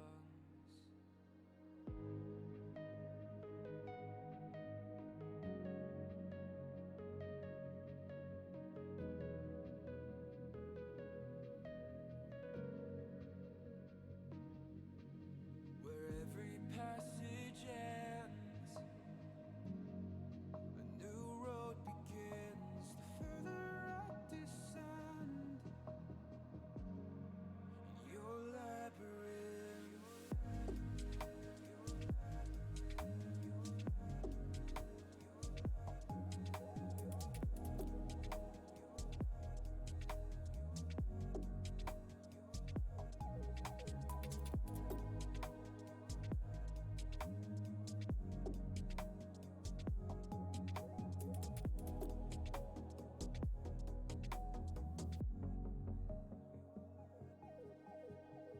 Blind eyes in the darkness, frail hands reaching out, sword echoes in the smoke as the doors behind me close. No cure for the madness, each turn tangled in the fear of losing sight of the slowly fading light.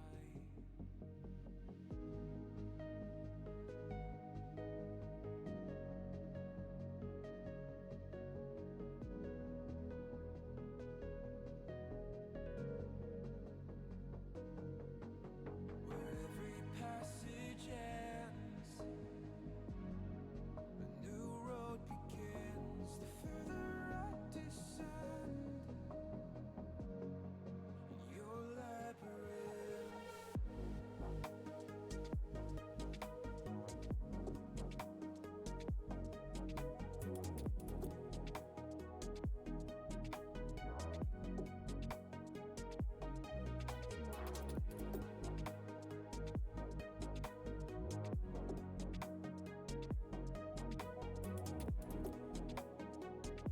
Okay, I'm back. Sorry. Sorry about that. So, yeah, they didn't actually answer the phone when I called them, so I left a message. So I guess I'll just chill here. Hi, did you behave? Okay, yes you did. We're good. Whew, I'm back. Sorry. Whew.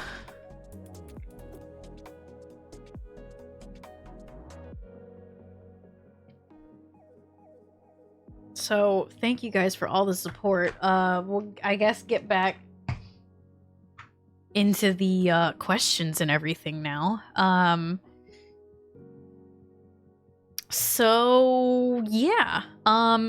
What were we were talking about? Okay, so when when you get really big donations like the one that I just got, when you're starting out, you may find somebody who really believes in you and really wants to donate a ton of money to you. It's very important that you do not spend that money until the chargeback time has gone.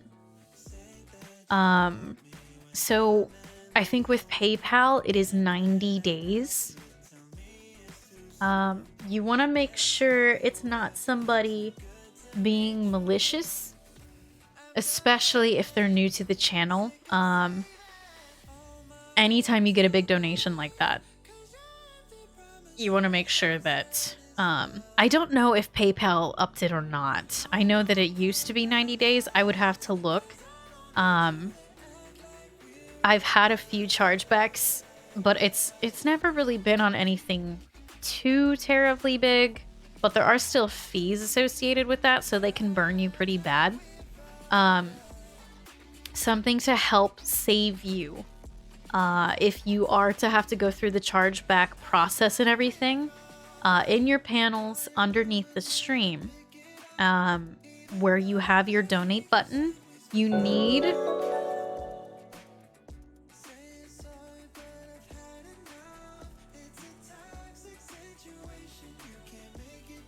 Yes, it's the correct amount. From Grizz.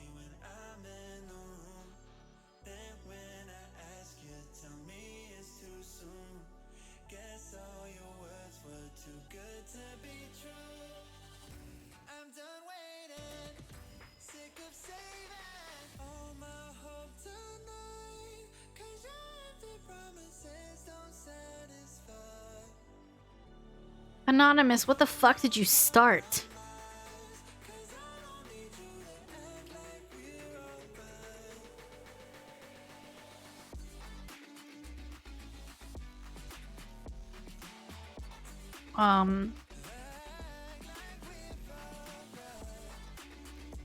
Grizz, thank you for the $1,000 donation.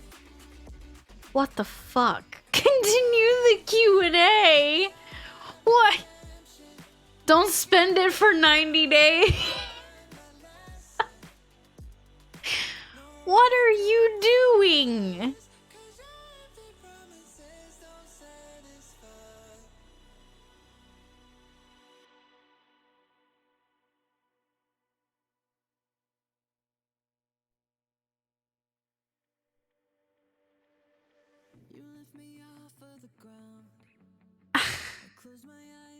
More like Q&A.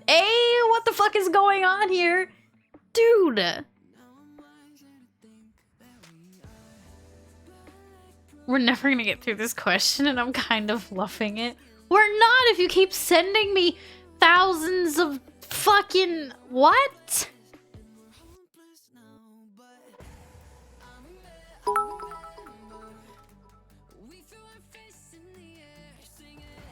Oh, did you, Fluffy? Thanks for the 200 biddies.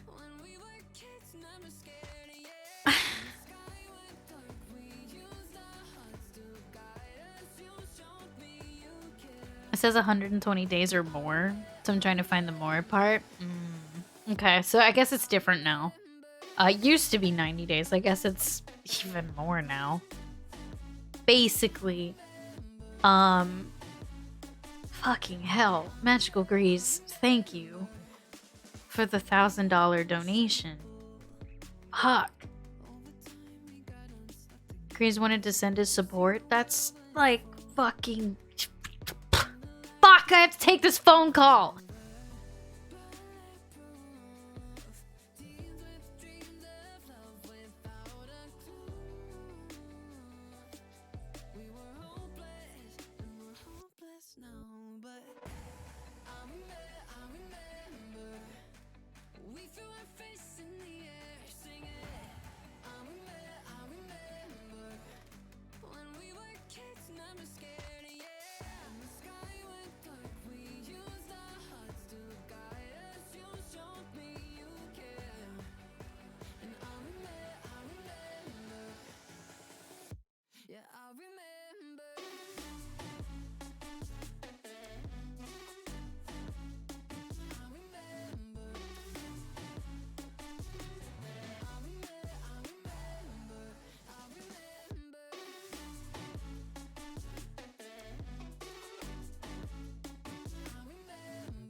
I need a little patience, a little separation for my health. I'm really good at waiting, but lately I've been waiting by myself.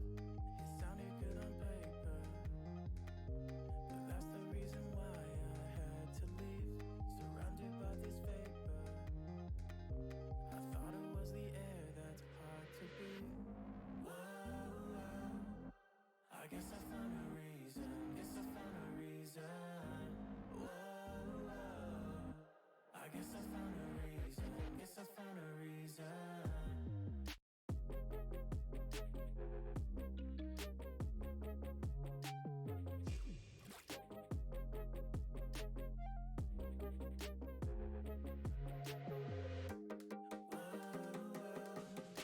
I guess I found a reason. Guess I found a reason.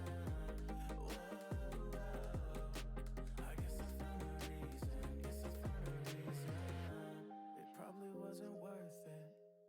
I never knew it'd be the hardest part. But how was I to know that when everything was working at the start?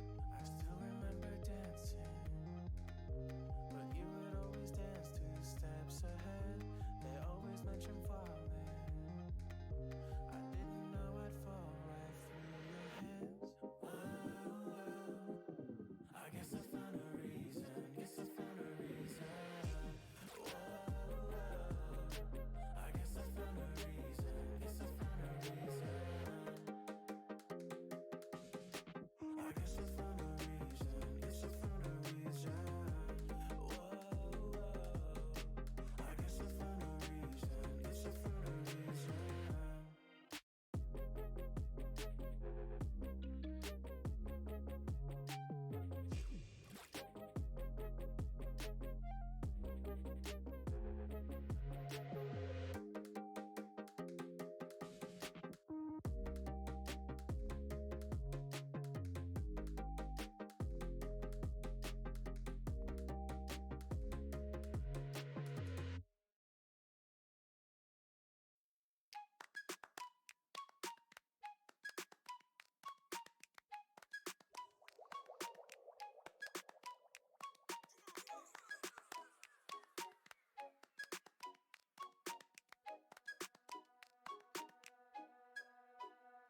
I can picture what you're thinking of. My imagination's not enough. Oh, no, it's not safe to say what you're always looking for. Hey, someone to make you feel like.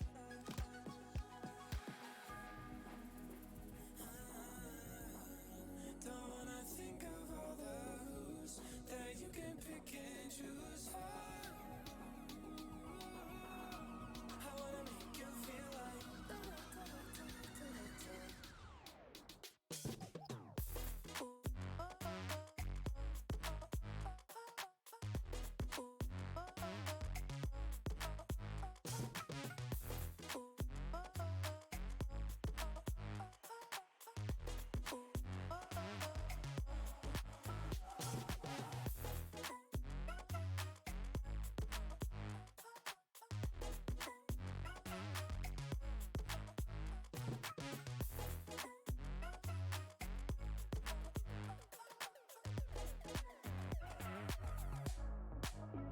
Talk about us like you want it. Stop talking like, ooh, we ain't lost it. You don't seem to know, ooh, oh, you're in cruise control.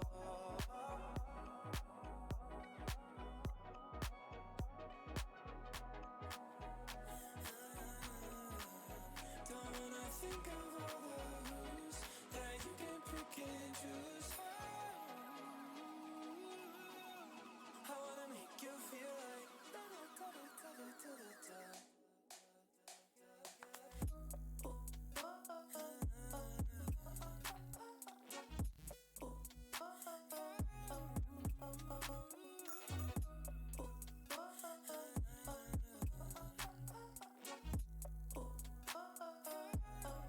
You talk about us like you want it. Stop talking like, ooh, we ain't lost it. You don't seem to know, ooh, oh, you're in cruise control.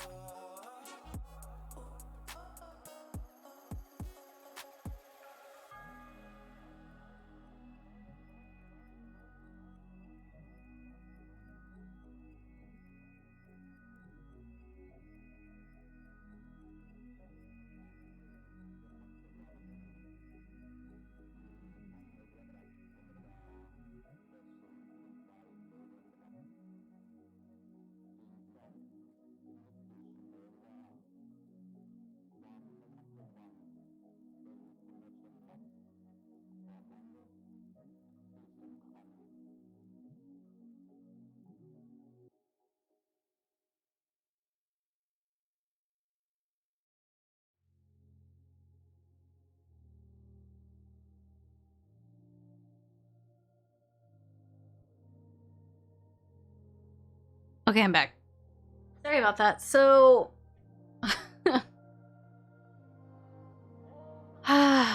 sorry, I had to take that phone call. So because of COVID, I'm trying to get fucking Christ. Hey, can't donate as much as I do last month, but take it. You deserve it. Thank you, Crawling, for the $10. I really appreciate it. Words. Apparently it's up to 180 days with chargebacks. Jeez. Okay, so we'll go back to that real quick. I had to get on the phone. They're trying to get me in physical therapy for my chest that I've had issues with for about a year now. They can't see me for like 2 more weeks, which is like a couple days before my doctor's appointment, where we're supposed to check back in about the chest issues to see if the physical therapy helped. So it's like, COVID has fucked up everything so bad. Oh my god. King Pluto, thank you for the Prime. Welcome to my Dragon Army. I really appreciate it. Thank you, thank you. I see your message in the panel about no chargebacks. And yeah, so back to what we were talking about with big donations. You want to make sure that you are not you're not spending that money for at least the amount of time that I'm assuming PayPal listed as. So apparently it's up to 180 days now. I thought it used to be 90. Stuff like that, if it's from a new person, you want to be very careful because they could maybe have malicious intent. They might be trying to, hit you with a bunch of fees or something. So that is why I have the message in my panels underneath the stream about all donations being final and that they agree that they are their funds. They will not be charging them back, blah, blah, blah. So that if a chargeback happens, I can take that to PayPal, say that this was listed as something that they agreed to when they donated. It's to help you, and then you can find like the TOS stuff for, if you use Streamlabs or whatever it is for your donations, you can see that. But it's definitely not an uncommon thing. It has happened to lots of people. So yeah. Definitely in your panels list something about that so you have a leg to stand on when you're trying to fight the case if somebody does do a chargeback to you. But also don't be spending that money immediately because you never know. You don't ever know. COVID exposed how bad this health system was structured. Yes, it did. Oh my god. This has been a nightmare. Like an actual nightmare. How long of a buffer do you give that money? I'm gonna be really honest, most of the money that I get goes into savings. Like I put almost all of it just into my bank account for savings or to like help pay my bills. But if someone were to charge back something, it wouldn't be the end of the world. So I feel like I have a little bit more to stand on there. I don't know how to explain that. I heard somebody say once that if you call it tips instead of donations on your page, it apparently also makes your case stronger. Not sure on that. Yeah, I don't really know about that. I don't think PayPal is going to see that one way differently or another. They are technically tips, but I've always called them donations and will always call them donations because I am aware that I claim them on my taxes and it's not a big deal. But yes, they are technically tips for if you think the streamer is doing a good job kind of thing. Never thought about people trying to charge back a donation. It happens. It does. In general, it's just smart to kind of leave the money alone for a while to see if anything happens. Which is why when I got the money for the PlayStation back my first month of streaming where they sent that $800 donation, I let it sit there for a while before I actually did anything with it. Just because I got scared, that they were gonna charge it back. They never did, thank God, but I got nervous.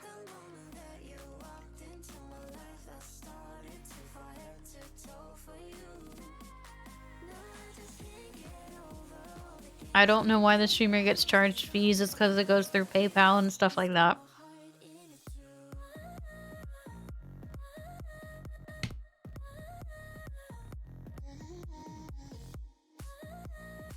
A few Overwatch streamers had it happen last Christmas. Yeah, it happens.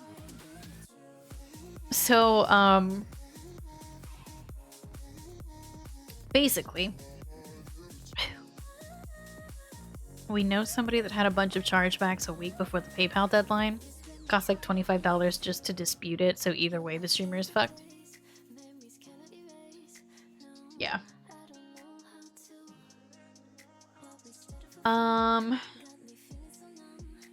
Oh yeah, so I see that my mods have been taking screenshots of questions. Because I've definitely missed some of these questions as we've been going.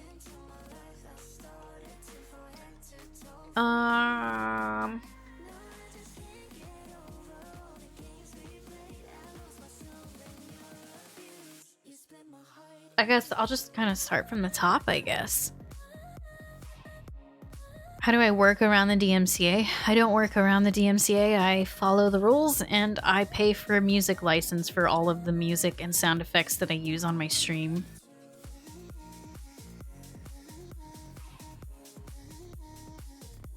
It's shady to donate the money and charge it back with no thought as to what happens to the streamer. They do that specifically, usually to hurt the streamer. Yeah. But yeah, if any of you do have any questions that we haven't touched on, feel free to put them in chat. This question here is, do you have to be the greatest player to start streaming? No, you don't. There are different types of streamers that people watch. I obviously am not the type that people watch because, you know, they think I'm the best of the best.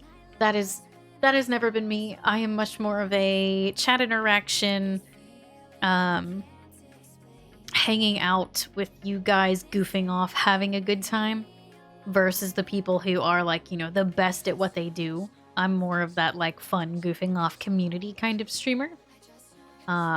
So no, you definitely don't have to be the best of the best. There are certain games that, you know, the better you do, probably the better you would do in the directory. I think with shooters, there's some, like, you'll do better in shooters if you're good at them. I am not the best of the best. When you first started, how did you get comfortable just sitting there talking? Actually, what I did when I first started streaming, I've told people about this before, but I would actually sit and write down on like a post-it note in front of me different things that had happened like that day or that week, or different topics to talk about. If chat went really quiet, or, you know, like there weren't really any people there, I wrote down things to kind of like bail me out of more quiet times. And I also just had to learn to basically everything that I was thinking, I had to learn to say it out loud.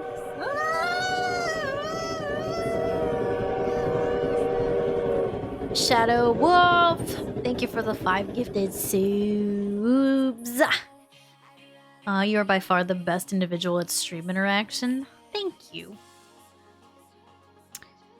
As someone with social anxiety, not that you had this issue, but how would you advise getting over talking to people and acting like you're comfortable? I am somebody who has a lot of anxiety. I've been a very shy person most of my life, very quiet, very reserved. I almost I was practically mute growing up. I was so scared of just everything. Basically, it kind of comes with like a faking it till you make it kind of thing, which sounds so stupid, but like, I found myself through streaming. You start off with a small group of people, so it's not super terribly scary to somebody like me, especially because you don't see the people that you're talking to. Conventions are a whole other thing, but basically, like, if there's just a few people with you, it's a lot easier to fake it till you make it and have those like long-winded conversations with just a few individuals in chat. Did you talk to yourself even with 0 to 5 viewers? I did. Yes. M from, thank you for gifting a sub to the community. And Amber what? Thank you for the 22 months. But yeah, like it's a skill you have to build up. The knowing how to talk and be an entertaining streamer and like talk about whatever. Like it's definitely a skill. It's not something you're gonna start out being great at. It's something you're going to have to work at. I'll agree with Mike there. Talking to yourself when you don't have many viewers helps for when you do have more. It helps you out a lot.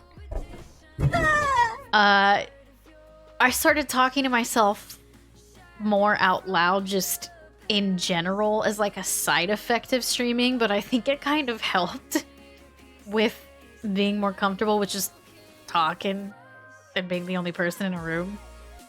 Carson, thank you for gifting a sub to my community. I really appreciate it.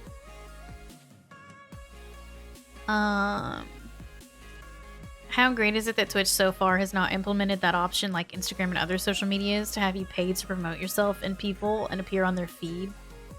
I mean, they're playing around with that like boosting your stream thing, which I don't love.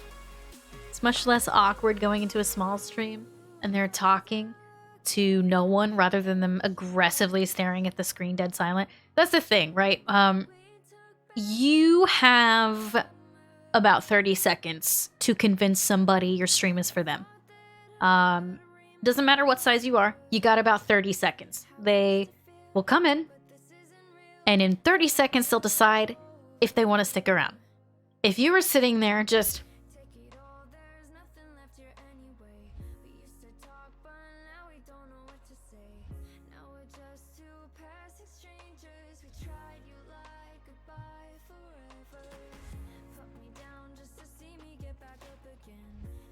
how the fuck is anybody ever going to want to stick around in your channel? No one is ever going to stick around if you're not saying something, if you're on your phone, fucking nobody's, it's just fucking give up. Basically, you got about 30 seconds to convince somebody that you're worth their time. So you got to keep that in mind. You want to be talking about the stuff going on in your games. You want to, talk out loud your thought processes, telling a story. Like, even if nobody's there and it'll feel awkward, somebody might come in and start talking. And it's just, you think the first time you came here I was roasting somebody? I mean, that sounds about right.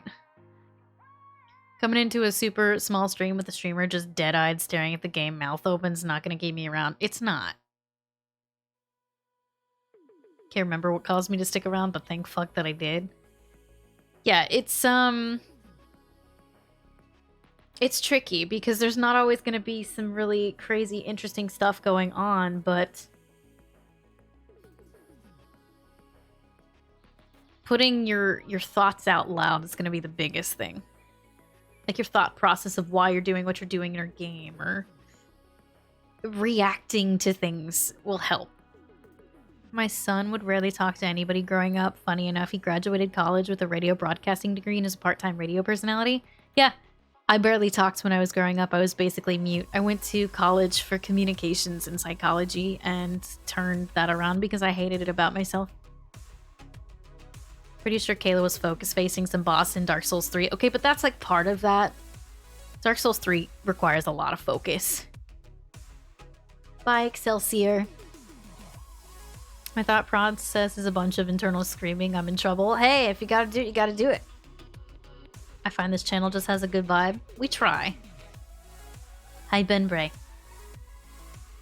First time I saw the stream, Kayla was straight roasting someone. Yeah, there's quite a few people that find me during that. Is a face cam important for new streamers? So, there's a few different ways you can think and look at that. There's definitely a few ways you can look at face cam or no face cam. So, if you don't have a face cam and you're very comfortable that way, it might be a good way to start that way, just to get the ropes, just to figure out streaming and what it's like. You're brand new, you've never done it before, you're just trying to figure out how everything works. It might not be a bad idea to not have a camera if you're not comfortable being on camera. It's scary. Like, you turn that stream on and boom, you're on camera and you're like, whoa, okay, this is weird. People are actually going to be watching. However, growing as a no-cam streamer is tough. People want to be able to connect with the streamer.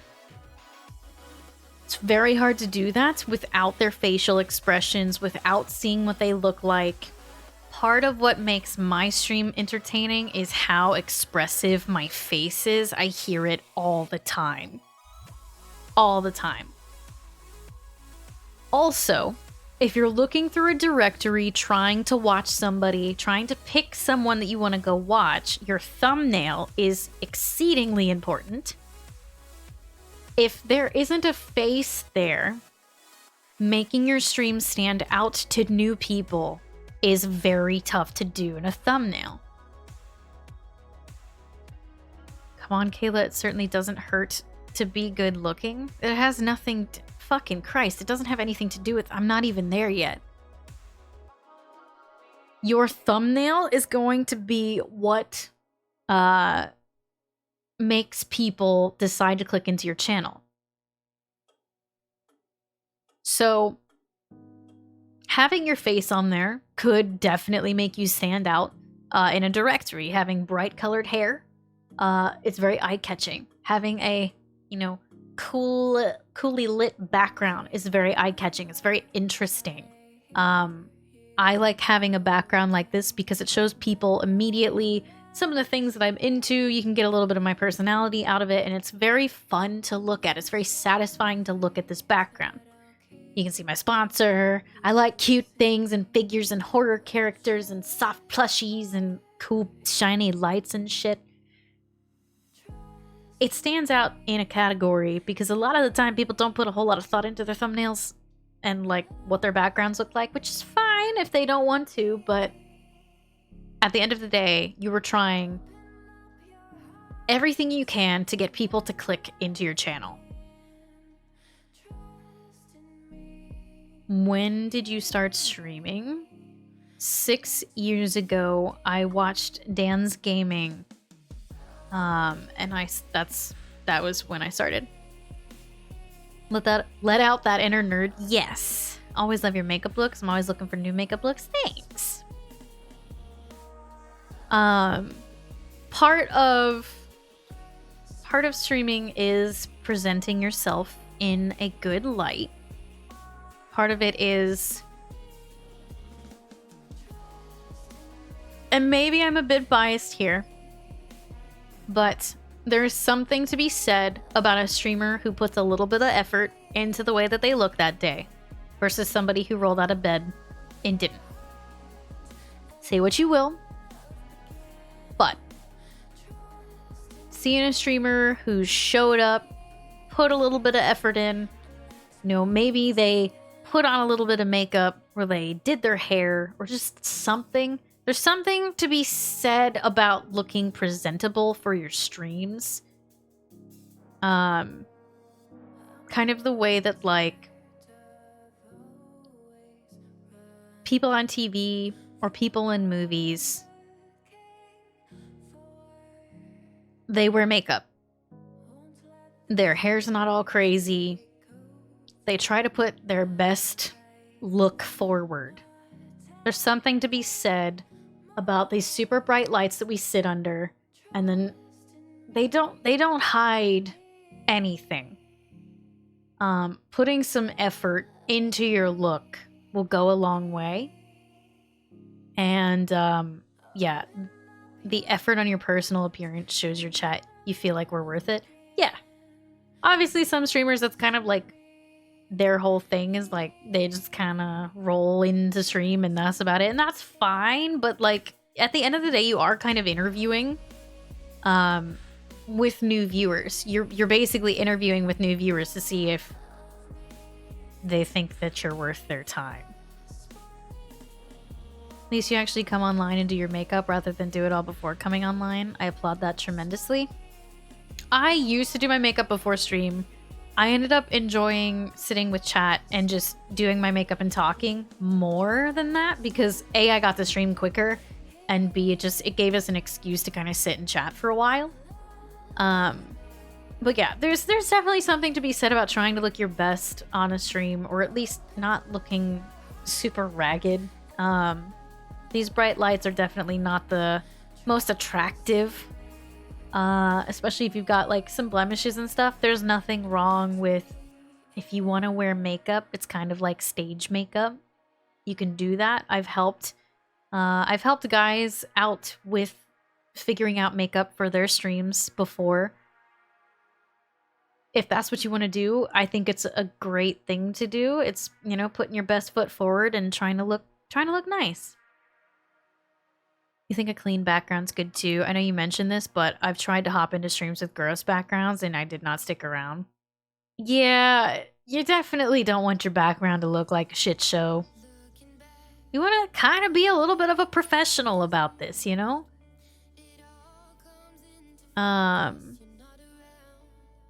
Unless you look especially hot with bedhead, brush your hair before stream. That's a good point. What is your bright light setup? I have 2 umbrella lights next to me. I have an Elgato key light pointed at the wall, and then 2 monitors that are very bright that bounce into my face to help light it up. The umbrella lights have Philips Hue bulbs in them that I turn purple. And then those behind me are Nanoleaf lights. They're panels. You're building your brand. Yeah, whatever you're presenting is your brand. So you have to think about that. Who's Valentina? Hello. Cool background or green screen. Yeah, if you don't have a cool background, do a green screen. That's fine. But I do think that backgrounds stand out and they look really cool and they give you an idea of who a streamer is before you even said anything. Sounds expensive. I mean, I do this for a living, so kind of. I'm not telling people that they have to do that. That's why you start exactly with what you have in the beginning. Your stream isn't going to look like this in the beginning. I've done this for 6 years. This is my job. So yes, I did invest in my job. I always feel awkward when I come into a stream and I can see like more than just the stream room. Like I don't want to see the rest of your house. Oh really? That's interesting.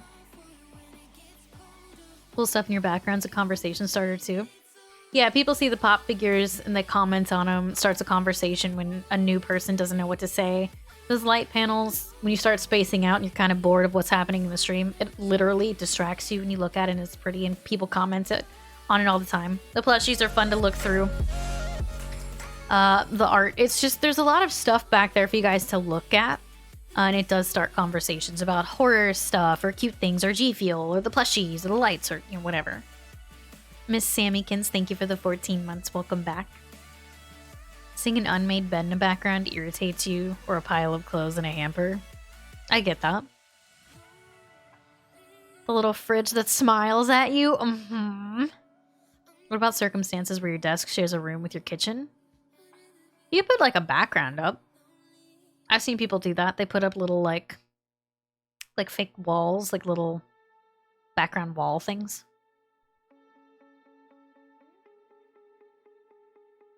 Or, yeah, just make sure that the kitchen looks decent. People just come for your... people come just for your holiday backgrounds? Yeah. So I always do the really cool holiday backgrounds. I started doing that years ago, and they're very eye-catching, and they bring a lot of new people in. That's kind of been my thing for a while. Having a gaming room specifically for streaming is really the only way to go. No, I don't agree with that. I don't agree with that. Morph had a fake wall in his stream room for literal years, I'm pretty sure. I think he did.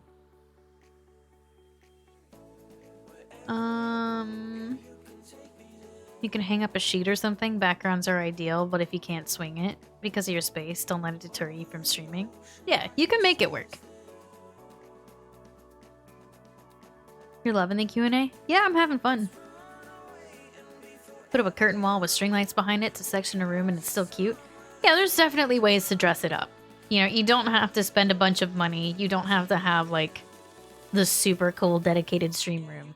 Again, I started on the floor of my living room in a beanbag chair. It wasn't glamorous, but it was something to start.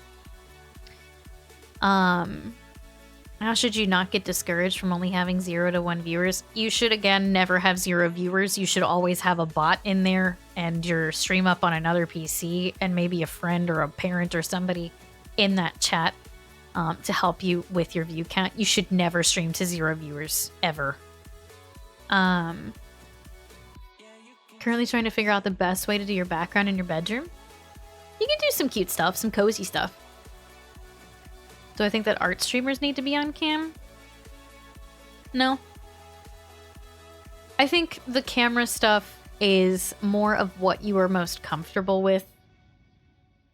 But know that if you're not on cam, it is going to be a little bit tougher for people to identify with you and connect with you. So hopefully your voice is good.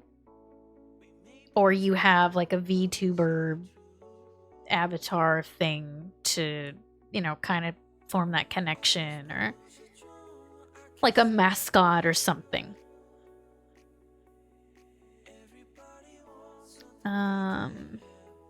Start from the ground up, but be proud of what you have and sell it and stay confident.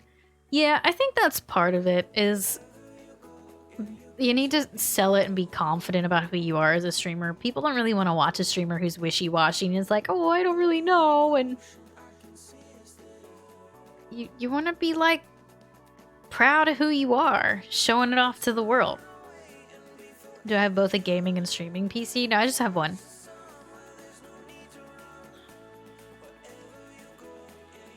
What if you know you will have a lot of interruptions during your stream? You work full-time, want to stream after work. You also have to make dinner and take care of family. Do followers still follow you if you stream for a few hours here or there? Yeah, streaming a few hours here or there is a great way to start out with it.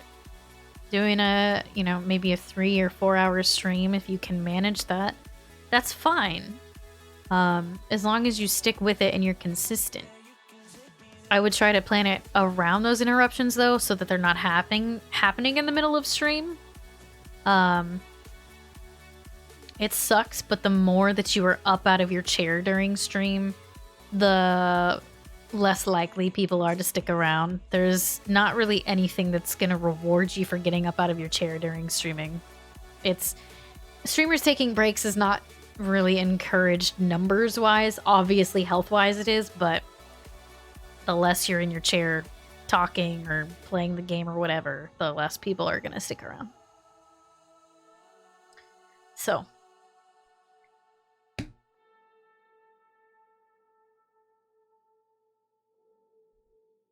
given the state of starting to stream has changed tremendously in 6 years, if you could do anything differently when you started, would you? Yeah, I wouldn't have killed my stream. I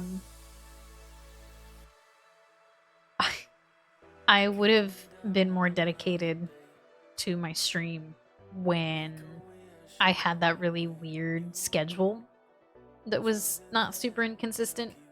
I don't know how I could have made it work better. I really don't. But if I could go back and find even a slightly consistent schedule when I had killed my stream, I would have done a lot better, because having to grow everything back up after I'd killed it was rough. It was really, really, really rough.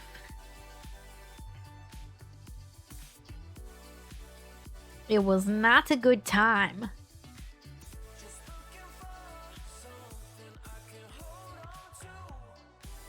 But I don't know. I mean, I learned stuff in doing that and killing my stream.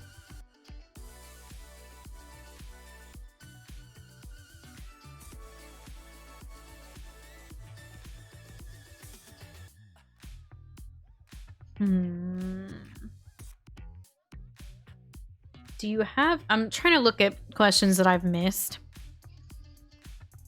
Do you have a manager or somebody who helps you with sponsorships or brand deals, or is that something that you handle personally? I do not have a manager. I have never had a manager. Anything that I've ever dealt with has been me specifically.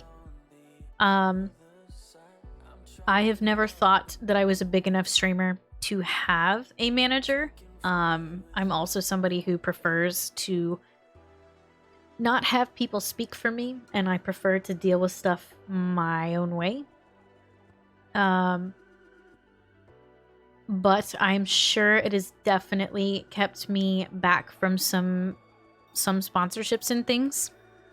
But at the end of the day, I'm not somebody who wanted a bunch of sponsorships. I wanted, you know, 1 or 2 or 3 sponsorships that really made a difference, not like a billion of them just for shits and giggles, which for a while was the direction that I was headed, and I had to kind of reevaluate because none of that shit was worth it. When did I see that streaming was sustainable for me? When I was working my full-time job and I realized that streaming was actually making me just about as much as I was at my job. Do you think a good way to test if you'd like streaming would be through like Discord screen share? Yeah, that could be a way to test it out. For sure. Hey Kingslayer. Did your work peeps know that you stream? My bosses actually know I want to do this and are supportive. Yes, actually, but I didn't tell them that I went to do this full time because I didn't want to deal with the bullshit that they were going to say to me. So I actually just told them I was just going to be going and doing something else. I didn't want to be doing that job anymore. With partnerships like G Fuel, did you reach out initially, or did those companies often reach out to you to establish those connections? I usually have reached out to them, but now that I am getting a little bit bigger, companies usually reach out to me. So I think when you're smaller, you have to do the reaching out and understand that they're being reached out to by so many other people.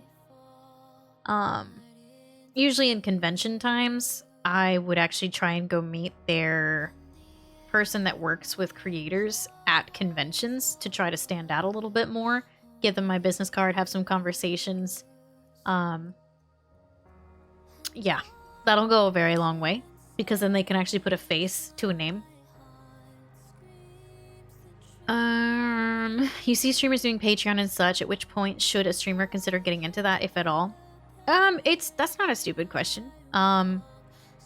Patreon for me is another way for me to supplement my income because Twitch is very, very, very inconsistent. Sub counts can go down, viewer counts can go down, popularity goes down. But with Patreon, it's a little part of the internet that's kind of like a safe space for me. Basically, if people want to support me and the stuff that I do outside of stream, behind the scenes, that's where they go to see the cosplays that I'm working on. They get to know stuff ahead of time. They see announcements ahead of time. They get packages in the mail. Patreon is a lot of extra work, so it's definitely not for everybody, but it is definitely a good way to make streaming more stable if you need to. I know my Patreon will go through periods of time where it's super busy and periods of time where it isn't as busy. But I've got kind of like a core community on Patreon that accepts that and supports me on there to help me out, basically. It's like another tight-knit part of our community. It's like an even smaller group. We get to do like Google Hangouts and stuff. It's actually really cool, but again, it is a lot of work. So it's up to, I guess, the streamer what they think they can handle, but Patreon is, if you're gonna do it right, you gotta do a lot. And I have been doing Patreon ever since I went full-time. So I've had, at first it was GameWisp, and then I switched to Patreon, so I think I've had it for about 3 years. I think. Kayla went full-time before it went mainstream, so she got a lot of weird looks. These days, if you say you're going full-time streaming, people know what you're talking about. I don't really know if I agree with that. Back in Ohio, I still would have gotten a lot of weird looks even doing it now. It's more mainstream, but I think it depends on where you are located. What are teams, and how important are they in building your community? I think you mean stream teams, and stream teams are basically a group of people that it's a little network that you'll like the people on the group. You all kind of have similar tastes or similar ideas, or you just mesh well together. Stream teams are great for networking because you have like a little just automatic network there when you get into one. I've been in several different teams. Personally, there were some weird ones in the past that had like fucking requirements on when you rated people and how often, and they checked up, and I thought all of that was so weird. But now I'm a part of the Entitled Elite as my main like stream team. It's just a bunch of us that play DBD and support each other basically. Wargrayman, thank you for gifting a sub to Anna Exandra. Hi. Something I've been wondering for a while. Do you ever reach a state when you feel comfortable and secure being a full-time streamer? Does it ever really stabilize? Well, honestly,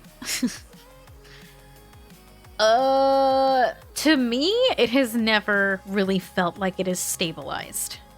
I think that's partly because I have anxiety and I worry about everything. I worry that I'll wake up tomorrow and I'll be banned off of Twitch because of some random, DMCA thing that I had no idea was going on. Timmy's Revenge, thank you for gifting us up to Elias. Welcome back for a year. So, I think if you have like a main game, streaming can get a little bit more stable. Generally, over the past year or two, I've felt much more stable because my sub count stayed within comfortable ranges, and my viewership was in comfortable ranges, and my Patreon was. But the second that I started thinking about doing stuff outside of my main game, it got really scary. And it got very, I got very scared. I was going to lose everything and scare everybody off. So I don't know if it ever really feels super stable, but it'll definitely go through periods of time where it'll feel better.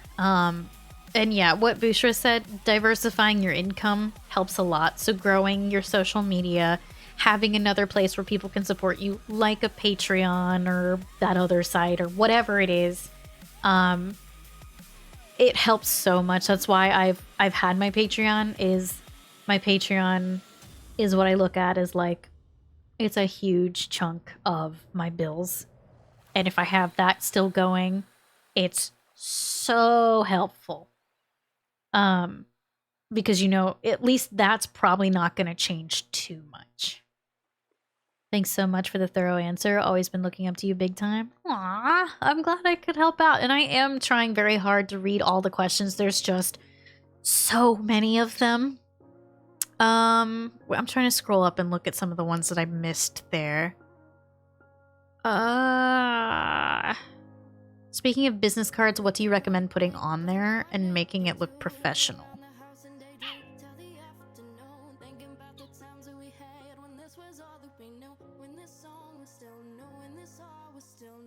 I'm trying to remember where my business cards went. Because I haven't exactly needed business cards over the past year. Let me find mine. Let me hold on.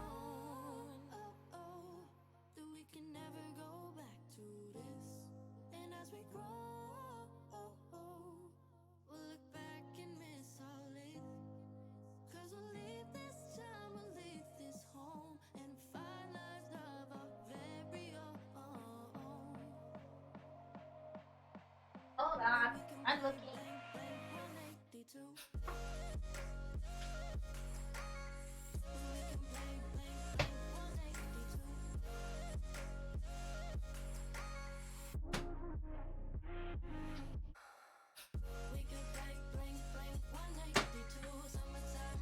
I don't know where they are.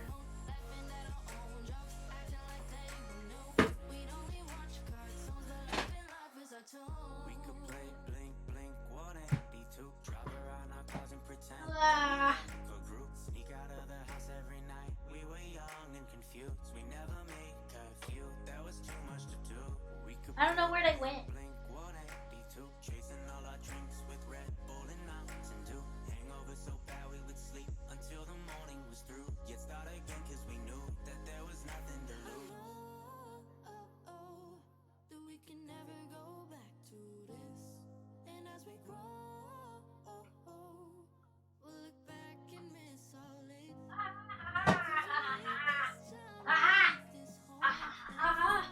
I found them.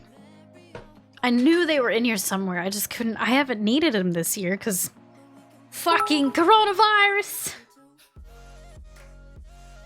Why can't I hear anything? Have to run for a bit. I'll be watching the VOD later, taking notes. Appreciate you looking out for other creators. Thank you for ladder biddies. Yeah, I want to help out. So I found them. Speaking of business cards.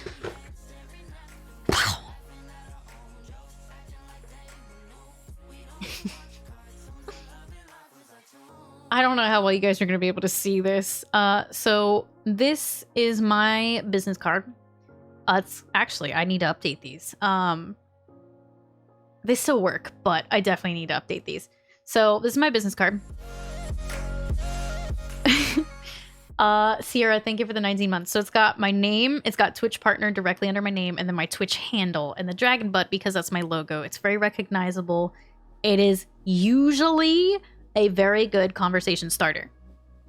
The back of this is an old artwork image, my email, and then my socials with my handle underneath it. Obviously, my socials need to be updated because I don't really use my Snapchat anymore, and I need to add in like TikTok and, you know, just that needs to be changed, but they still work.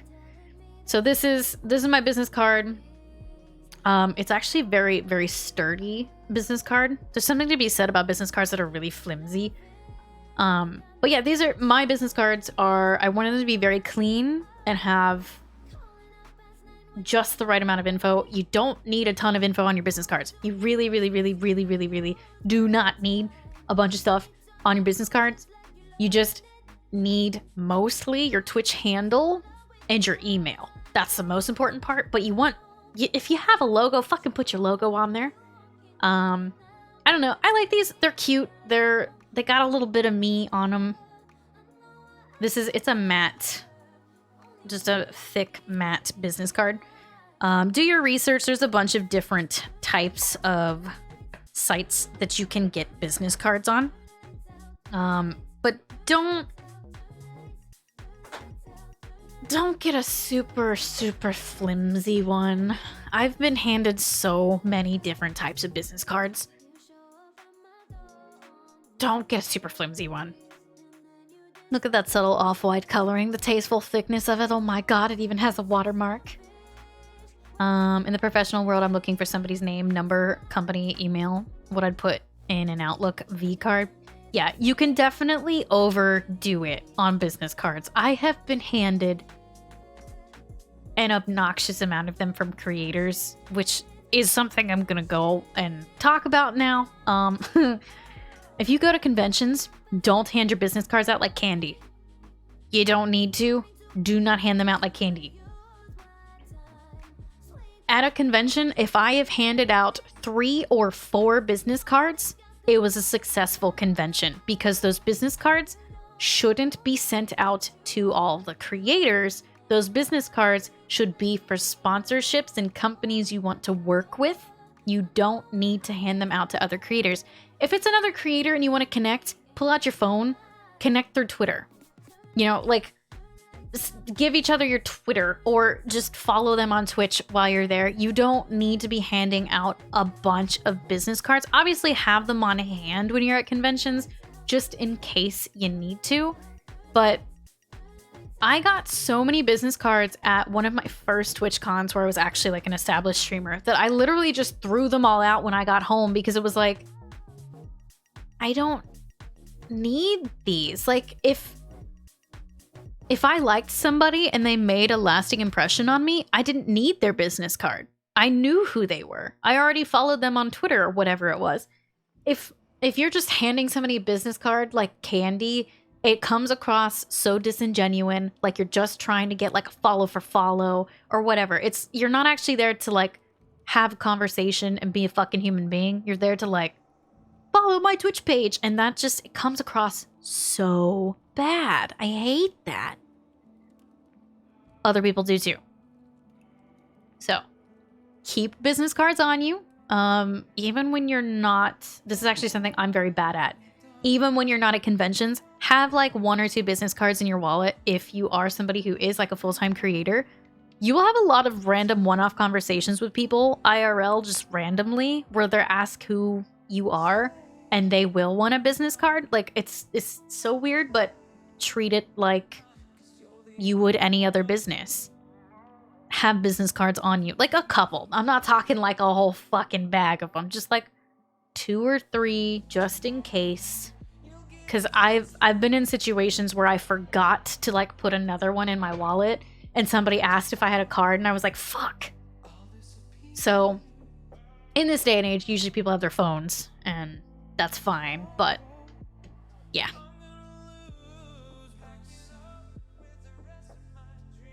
Thanks for doing this Q&A to help aspiring streamers. I see a lot of streamers put their subscriber counts on their display, usually like goals, but a lot of streamers don't. What are the pros and cons of putting information up? So you can't see it right now because my BitCup is full, but we always have, let me grab my BitCup.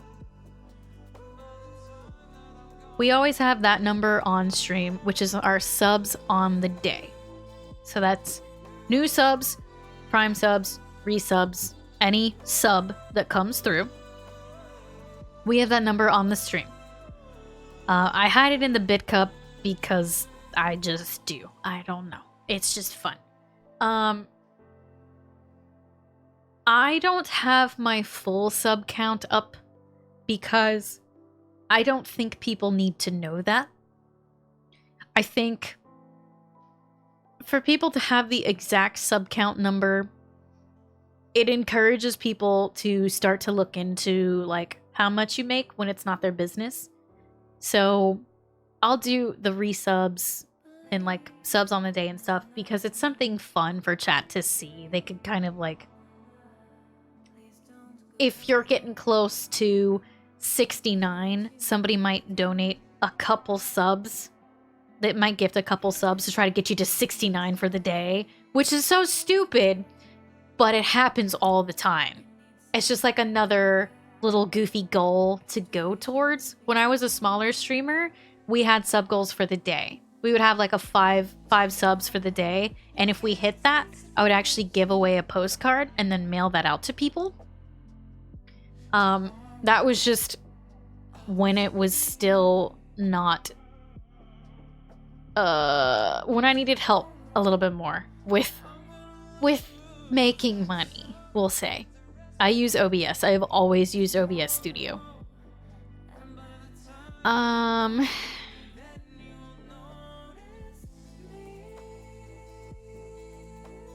The only time we've ever had my full sub count up there was for a subathon when we were pushing for emote slots.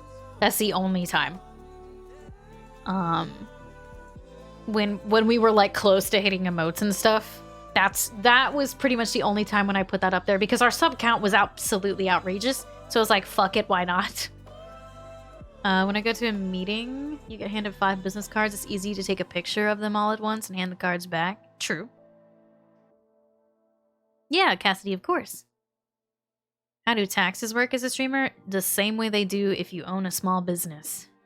It's just like being a business owner. It's complicated, but that's just because you have different income coming from lots of different places, from Twitch, from PayPal, from, you know, whatever else it is.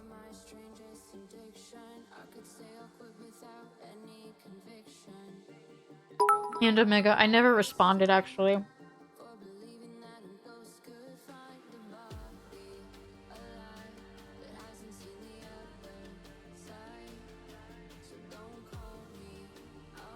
Julian, thank you for the 200 biddies. I appreciate it. Is sub count something that streamers hide? You mean from, like, viewers? I mean, if we're, like, at a high count, I might make a comment about it here or there, but I don't really have any... I don't have a sub count that I want to, like, brag about on my stream. I feel like we have a decent sub count, but unless I'm pushing for an emote, people don't really need that information, you know? That's my income, that's my livelihood. Holy fuck, you're pretty! Hello, welcome. Would you recommend hiring a tax accountant to take care of your taxes as a mid-sized streamer? Yes. You should have a tax person if you're a full-time streamer. You should have somebody doing your taxes. Yes. Yes, you will get a 1099 from Amazon, not Twitch. How do you deal with feeling your own community not believing in you or doubting you? I've never had my community not believe in me or doubt in me.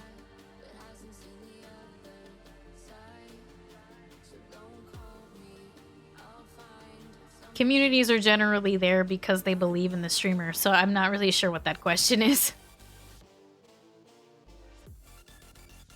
Would you rather get 10 gifted subs or a $50 donation? I understand more gifted subs can become more long-term, correct?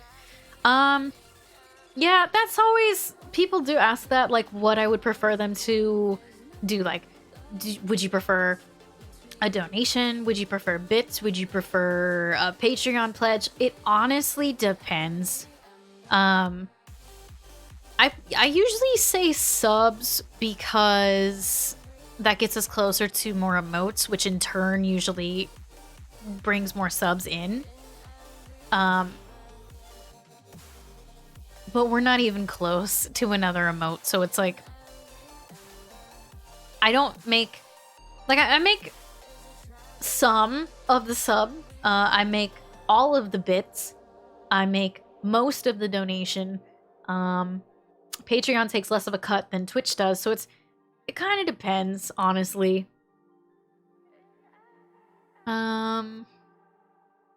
Do you have any tips on keeping yourself motivated to stream? I lost my first account that I built up a pretty good following on. It's taking its toll on my motivation.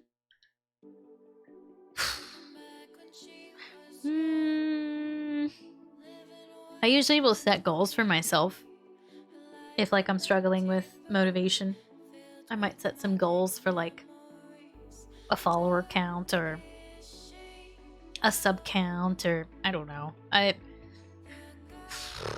I've always been a very driven person, so motivation's not always been a very big issue for me. I think the thing that keeps me motivated is knowing that if I'm not on stream, I'm doing myself and my community a disservice, because if I'm not on stream, viewers are watching somebody else and may end up sticking there even when I come back. No, streamers do not get benefits through Twitch. Is it easier to stick with one game? Numbers-wise, yes. Mental health-wise, no. What is a tip that you would give to a new streamer to build their community? I think Discord actually is a really good thing to have for your community, to have like a little bit of a hub. I didn't have Discord for a long time, but when we finally did get a Discord, that was so cool because everybody could hang out in there and you'd have people gaming together and sharing stuff about their lives. And I think Discord is perfect for building up a community. It gives people a place to hang out.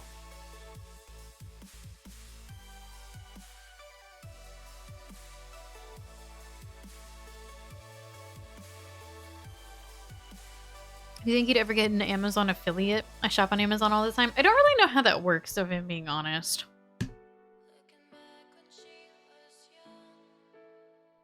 Yeah, it's very weird to think back to a time before we had Discord. Like, very weird. I don't... Like, what did we do? We just didn't? I don't know.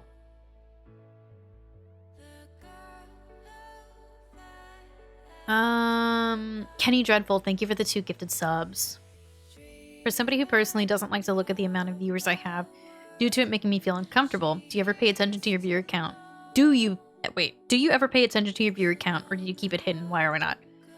I pay attention to my viewer count pretty much 100% of the time. There's pros and cons to it, for sure.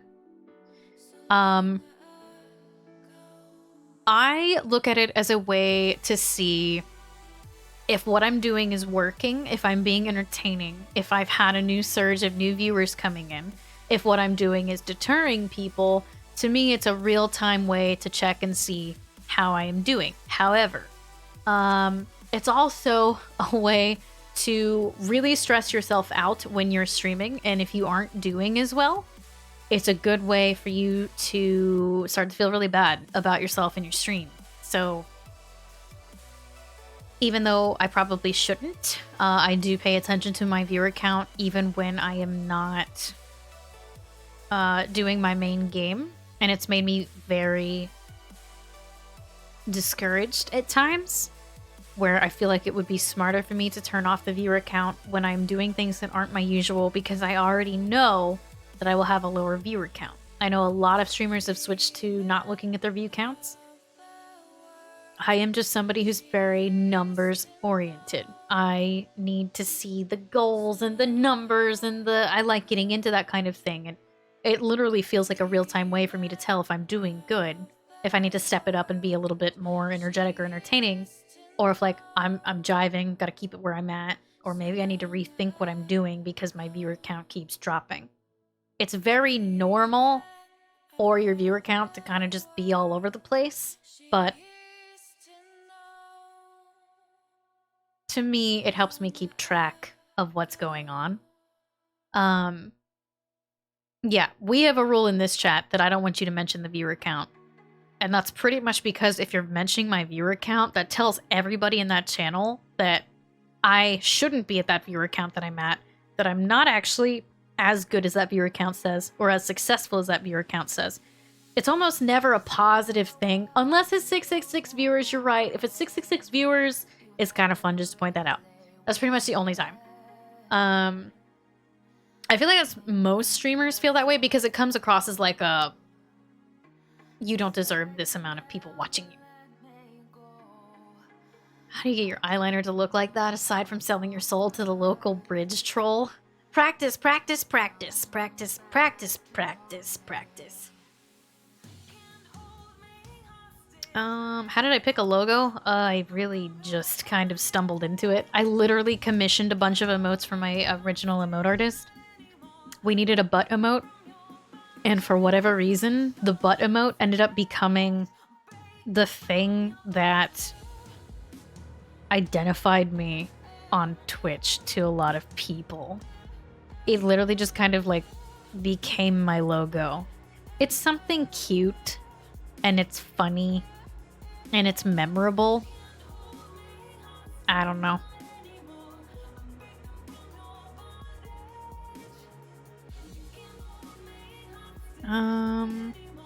At what point did I know that I needed a P.O. box for gifts? I got a P.O. box pretty early. I got it when I was probably, I don't know, maybe 100 viewers average? Maybe.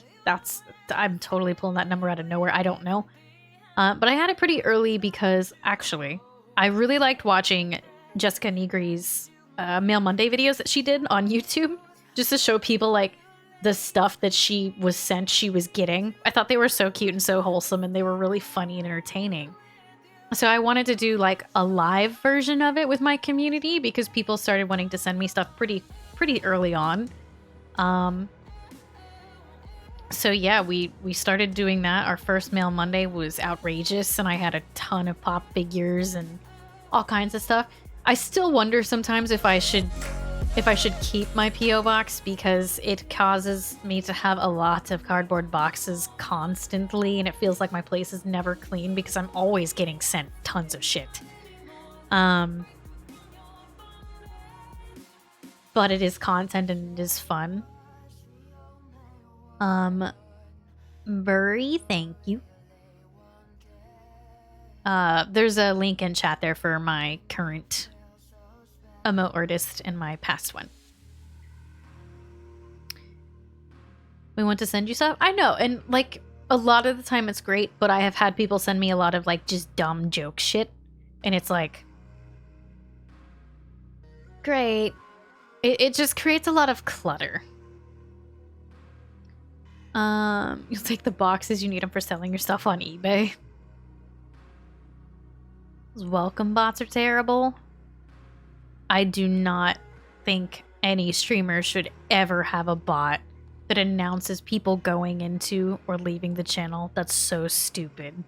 It calls out lurkers and shit, like, makes everybody uncomfortable.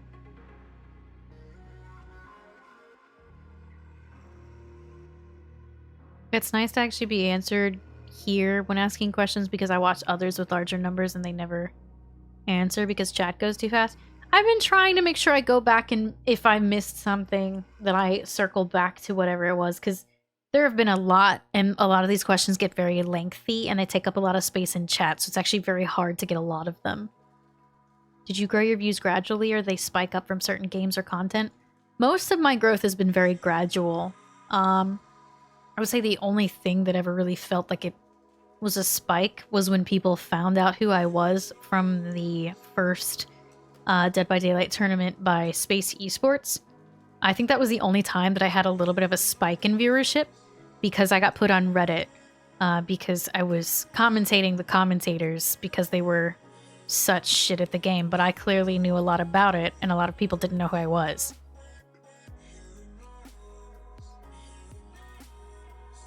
Did I actually put the butt napkins poster in my bathroom? I still have it. It's next to me. I haven't hung it up yet. I have a lot of stuff I have to hang up that I just haven't yet.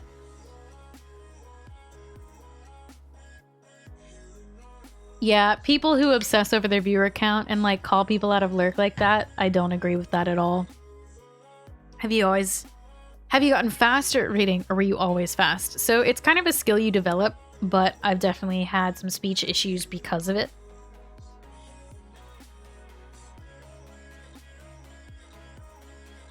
What about spike in viewership when you became a queen of Apex? I'm definitely not spiking in viewership from Apex, I'll tell you that much.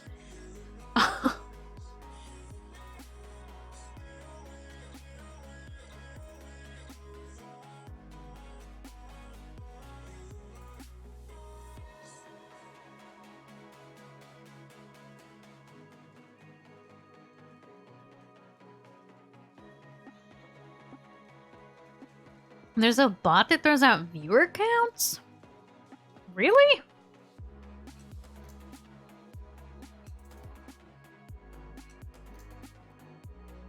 Some people lurk for a reason. You work lurk a lot. Don't need a streamer to call you out of lurking. You have other things to do. Just be happy with your presence and leave you be. Yeah.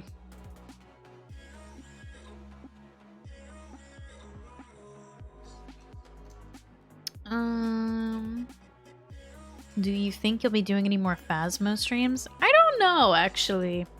Phasmo's really fallen off. It was fun, but the game got so repetitive. I ended up not really enjoying it after too much time. It's very, very, very repetitive. I hate when a 1 to 3 count streamer notices their count tick up by 1 and immediately starts addressing me before I post in chat. I mean, it's a good time for them to address if there are new people in the channel if they notice that.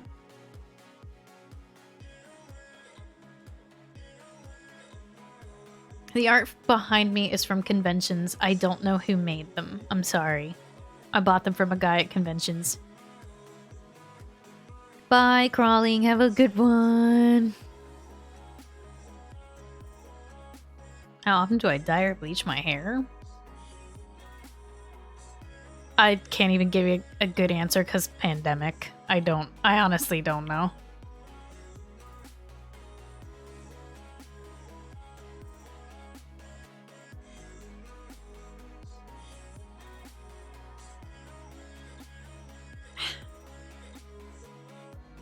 I feel like we've talked about a lot of different stuff today. I feel like there's definitely more we could touch on.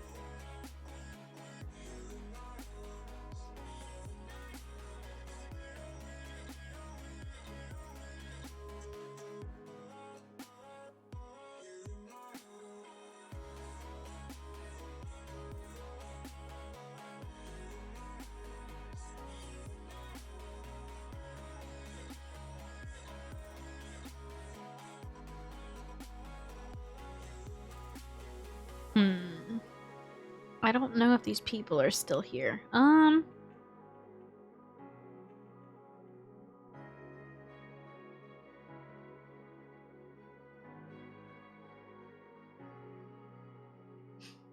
Any basic tips on learning to self-market?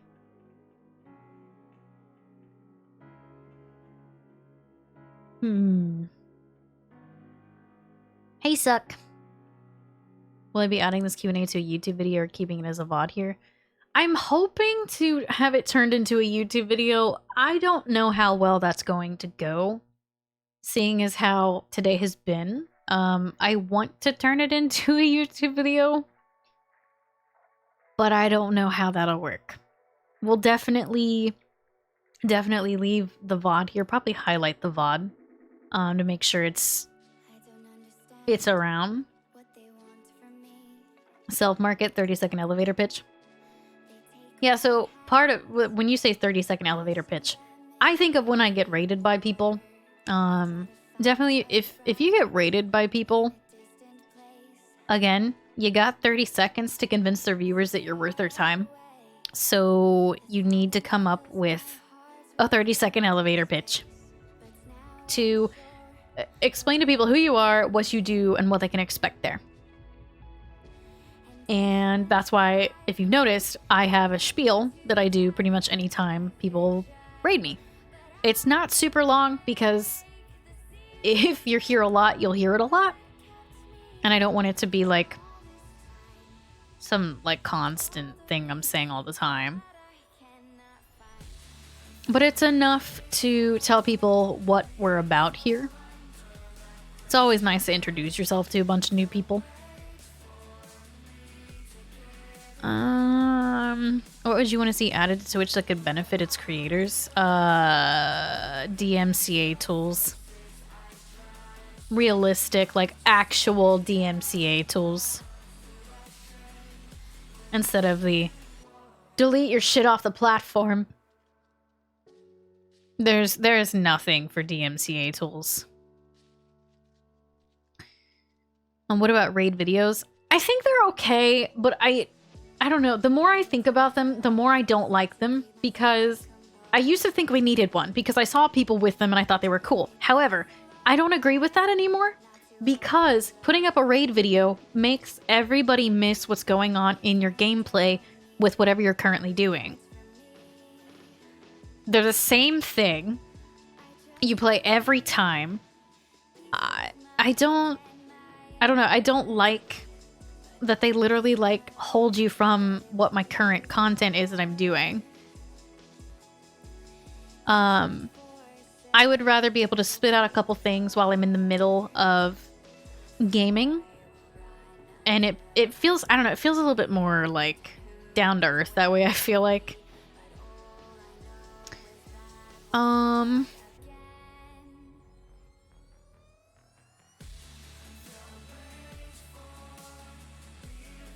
Because, yeah, you have to think of your normal videos. Or your normal viewers that are there seeing that same video over and over.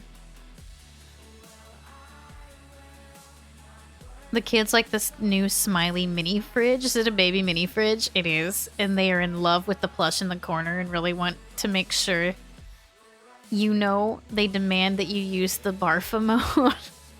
Which plushie were they obsessed with?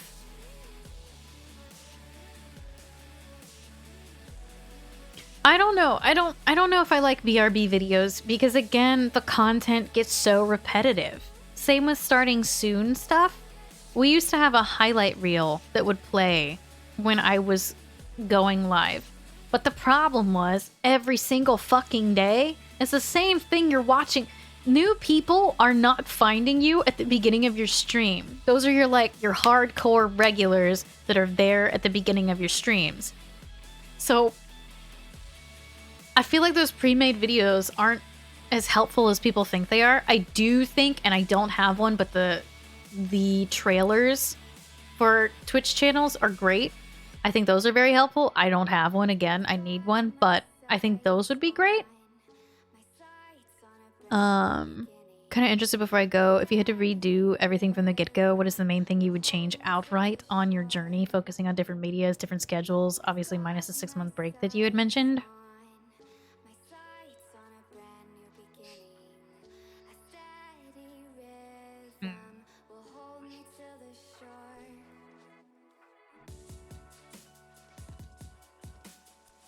I don't know. I guess I would put more effort into my socials, like all my other platforms, a lot earlier, because I didn't focus on those very hard in the beginning.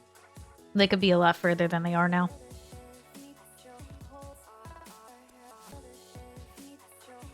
They like the dragon today? Oh, okay. Let me get the Discord ping and we're here. Yeah!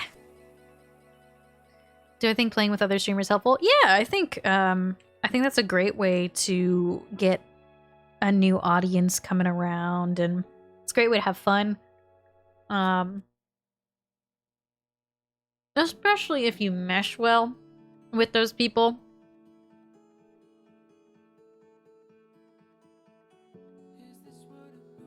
Shaquille Oatmeal, hello.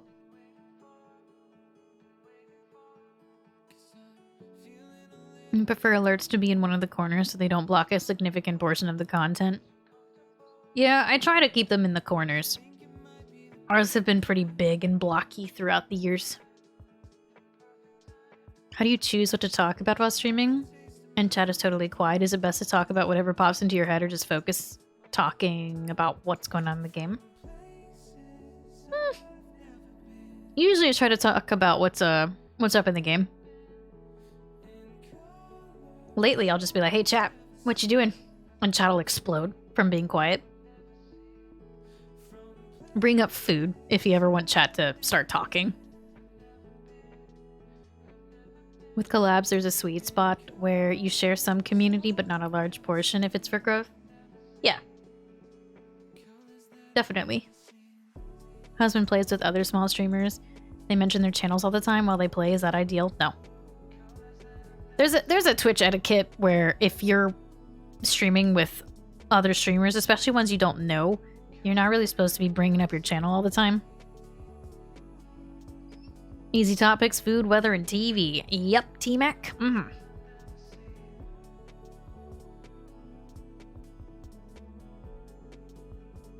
You have not inhaled the Girl Scout cookies? You should. Angry Pug in his chat will spend 30 minutes arguing about who has the best fries. Yeah, you can get chat going on food topics. We talk about food all the time here. You're about to have tacos? Yummy. You want to kiss my eyes? Do you still want to kiss my eyes? I would.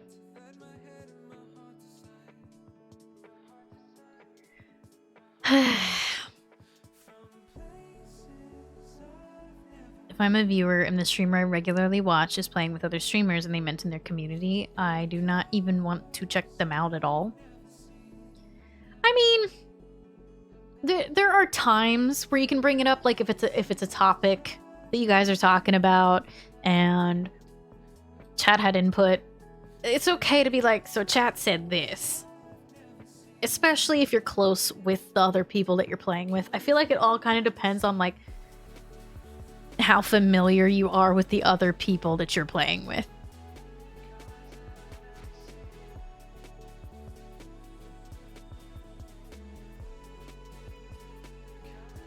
You're terrified to mention that you stream because you don't want to upset anybody. It's the first time I've spoken about it in somebody's channel, and only because of the topic. Yeah, like, I feel like that goes with the territory. You're allowed to bring up your own channels during a Q&A about streaming. That's okay. Can I just say, my stream today was... No, stop! Oh yeah, I'm gonna head out. I'm gonna go, I gotta go stream now. Goodbye! Like, what? Bitch! Excuse me?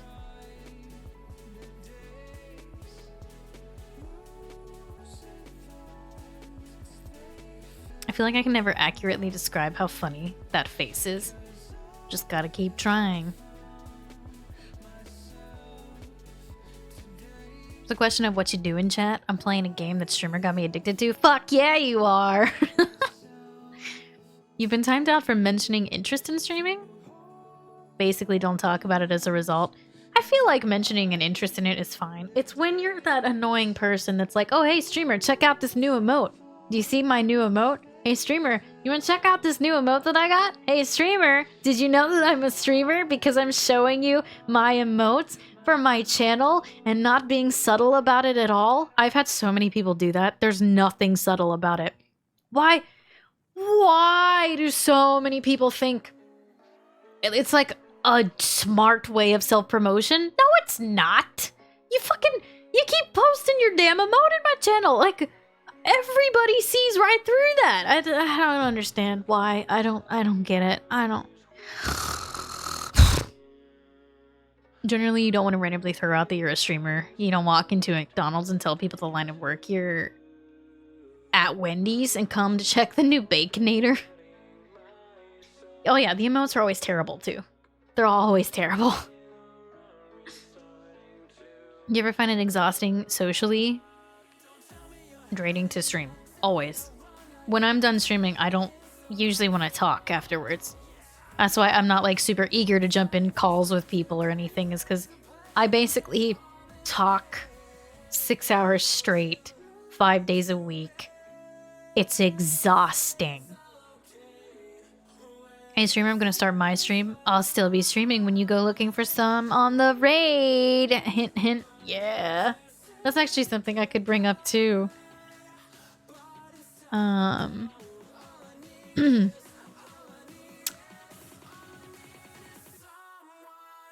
If you're streaming,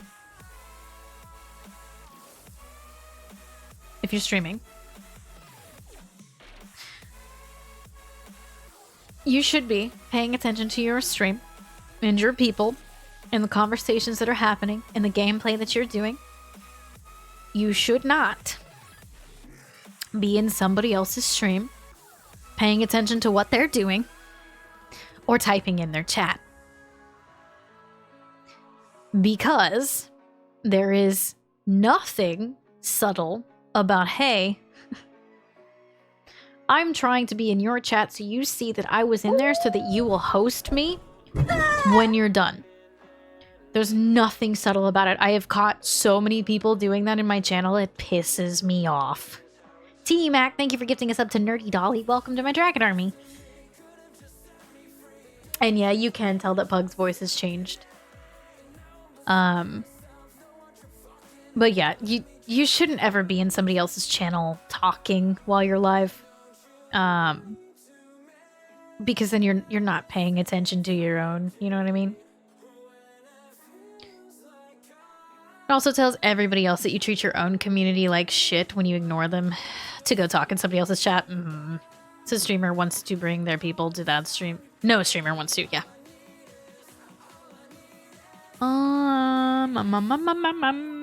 Basic etiquette for being a checkmark partner in somebody else's chat. I don't think that there is anything wrong with showing off your checkmark in somebody else's chat. It is something that you've done, something that you're proud of, something you've accomplished. It shows other people that you stream, but I don't think that's... I've never looked at a person with a checkmark in chat and been like, oh, that's them just trying to steal my viewers. That doesn't make any sense. I've never understood why people, like, ban people for having checkmarks and stuff like that. Like, dude, it shows who the, like, successful streamers, in theory, are. And... verified! Vince, thank you for the 38 months. Welcome back. It's like, I don't know, it's a way to find out who other streamers are. I don't think it's anything bad. I will say, I think people get a little weird if you don't use their emotes sometimes, I've noticed. I use my emotes a lot because I really like my emotes, but I do try to make a conscious effort to also use that streamer whose channel I'm in. I try to use their emotes too, so I don't, like, piss somebody off. I don't think Kayla would be having this Q&A if she was worried about other streamers taking her viewers. Yeah, no. Absolutely not. Yeah, there was like this whole thing when... I don't even remember how long ago it was, but there was like this whole thing where some people were like, if you show up in my chat with a check mark, that's self-promotion, and I'm gonna ban you. There were actually people that did that. So... Some people are very insecure about their channels. How did I come up with my Dragon Army brand? I've always really liked dragons. I was super into Game of Thrones, and I got the nickname of Khaleesi, the Game of Thrones, and I don't know, I've always really liked dragons, and I thought there weren't a lot of dragon emotes on Twitch, so we should try it. We figured out why there aren't a lot of dragon emotes on Twitch. They're very hard to make. So, yeah. That's another thing, though. If you're gonna have a mascot, try to make it unique. There's a lot of like people emotes, but like cute little dragons or cute little chickens or cute little foxes or whatever. I feel like those stand out really well. You love when people use emotes from people that you're sub to as well. I like that too because it like shows me that they support my friends, and that like, I don't know, that makes me feel more connected to that viewer somehow. Hey Bamba. Cute little pandas, exactly. I don't know. We've had so many people check out my channel because they saw the dragon emotes and wanted to know like where they were from, is what they would say when they would come in here. So there is definitely something to be said for having some like really cute emotes.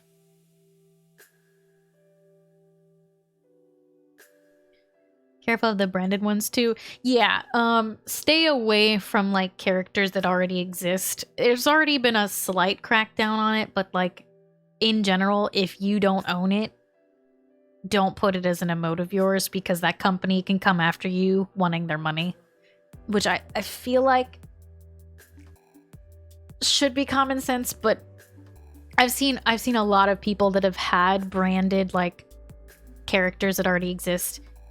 Capcom has recently started to crack down on it.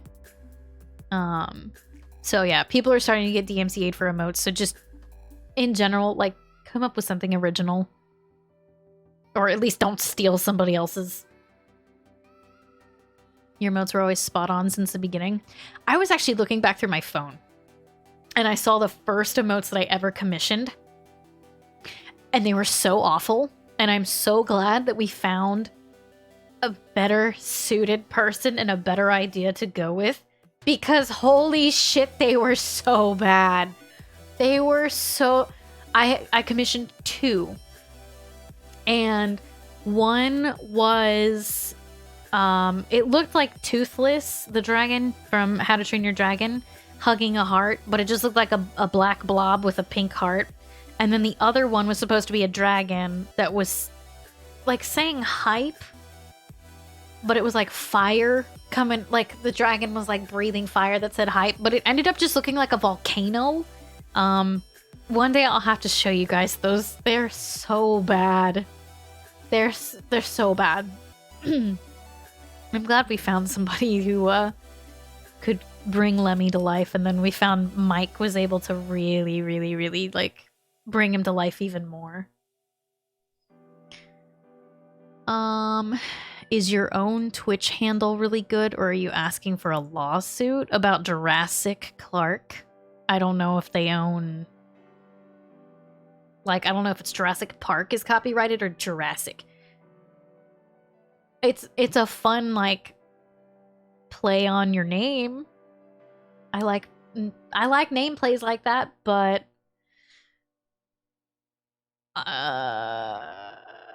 I honestly, I can't give you legal advice like that. I've seen your little dragon pins. Yeah, I hand out little dragon butts at every convention I go to. Or some kind of emote on a pin. That was your third ever emote. I really like that though, Stream Dad. Any tips for a new streamer? I've been giving out tips for new streamers for like fucking 4 hours now. You're gonna need to be a little bit more specific or watch the VOD.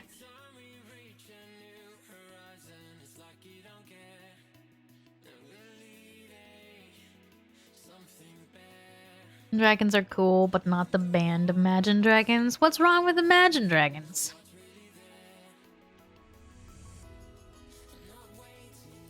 They've got some good songs, maybe. Gonna watch the VOD. I feel like there's so many things that we've covered, and I feel like I'm just like going around the same topics now. Burger, thank you so much for the raid. Welcome everybody. Hello. Oh goodness, how was your stream? I'm sorry, I'm like, my voice is like, it's hanging in there.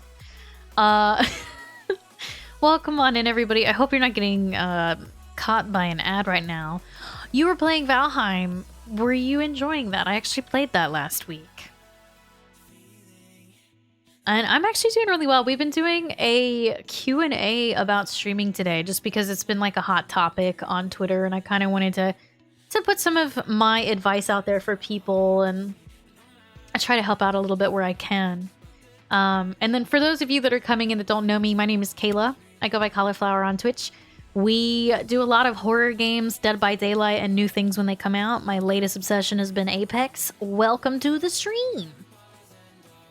You're loving it. Did you do a boss fight yet? Did you do like that first one yet? That, because it caught me so off guard, and I just want to see if you did it. We just killed number 2. Aren't they, like, at least that first one was super badass and completely caught me off guard with how badass it was. Question that I don't think has been asked yet. Apologies if it has, but what are your thoughts on snacking during stream, and what sort of snacks do you personally think are a good or a bad idea? So, with snacking on stream, obviously, like, you want to keep your energy going. You should definitely have water, like, at all times as a streamer. You should have water and probably some kind of, like, slightly healthier snack to keep your energy up. I don't think that streamers should be, like, snacking 24/7 and, like, chomping in the mic and, like, Cheeto fingers, and because, like, that's not very professional and it looks kind of gross. But, like, you still have to take care of yourself. You need to be getting up, taking breaks, stepping away from the PC, stretching a little bit, getting some water, getting a snack. I feel like you need, like, I literally sit here eating these little things. It's cheese, cashews, and cranberries. It's just, like, a nice little snack to, like, get some more energy into me. You know, like, the snacks you can just kind of, like, pop in your mouth and go, I feel like are perfect. But like sitting here eating a big bag of chips, which I've done before because I didn't give a fuck, but like rooting around in a big bag of chips is like crinkling and making the mic freak the fuck out. It's not a very good experience for your viewers. I can definitely tell you that much. The badass continues. Does it really? Okay, I'm gonna have to check it out more then. I wasn't sure if we were going to keep checking it out or not, but I did have fun with it last week. I was playing with my buddy Edgar. Do I have any questions for lady streamers? Suggestions for lady streamers who sneeze a lot on camera? Yeah, because people made a fucking YouTube compilation of my sneezes over the past couple years. Mute your fucking sneezes if you don't want to be in a YouTube video about your sneezes. And I guess it doesn't really hurt anybody if you are in a compilation of them, but that's why I've started muting my sneezes when I remember, because I was not super happy about that. Favorite flavor of G Fuel? Exclamation mark flavors gives you my like top 5 or 6 there in chat. Depending on tubs or cans that you're getting. I have a bunch of them back there. Nemesis Tea peach rings are my favorite cans. And then like watermelon and rainbow sherbet are my favorite tubs. You've been making them more theatrical because of that. Have you really? Are you serious sneezing? Yeah. And yes, I do have a stream deck. It's really helpful for like my really weird random moments where I do this stupid thing. It helps. I like it for switching scenes and like posting, like if we go into the gaming scene and then, you know, I want to put the butt on here. Like it's just nice to have those buttons to be able to push, you know. We have a bunch of them. So They're helpful. They are expensive though. How do you stay positive when streaming? I love what I do and I love my community. I mean, there are days where you won't be as positive, but it's just like streamers are human, just like everybody else. You're gonna have days where you're not as positive, but you have to try not to like be putting that out there too much because viewers don't want to see the negativity, but they do want to see that you're human. So like, it's okay to lean on your community and let them know that you're not having the best day. A lot of the times, they're gonna like basically lift you up from that bad mood. Most of the time when I've had bad days, my community's like, no, fuck that. We're gonna have fun. And then we have like a really great stream.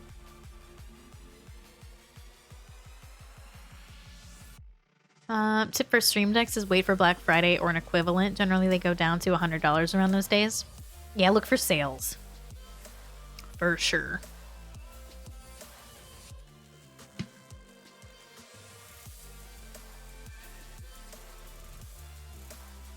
Time to... Oh god. I had to splash back up on me. That was fun.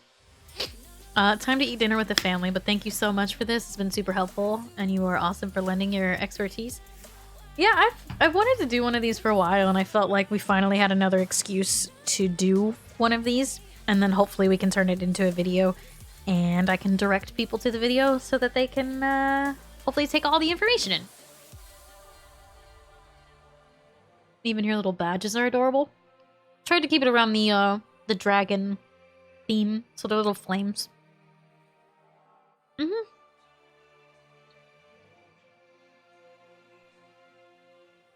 But they're pretty generic. But they kind of need to be, because sub badges are so small. So, you know, less is more. Thank you, Demon Wolf. I appreciate that.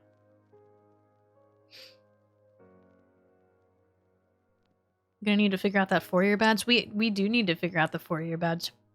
It'll be another like pretty thing like the 3 years. The 3-year ones are really, really, really beautiful. I napped and I missed the rest of the Q&A, but I'm so excited for the video. We talked about a lot. I hope your nap was amazing. The logistics of making a good icon or a badge gotta be simple. Yeah, don't overdo it on the emotes or the sub badges. You like? I'm glad you like it, Monkey. We do have to come up with a 4-year badge, though. I don't know what we're gonna do.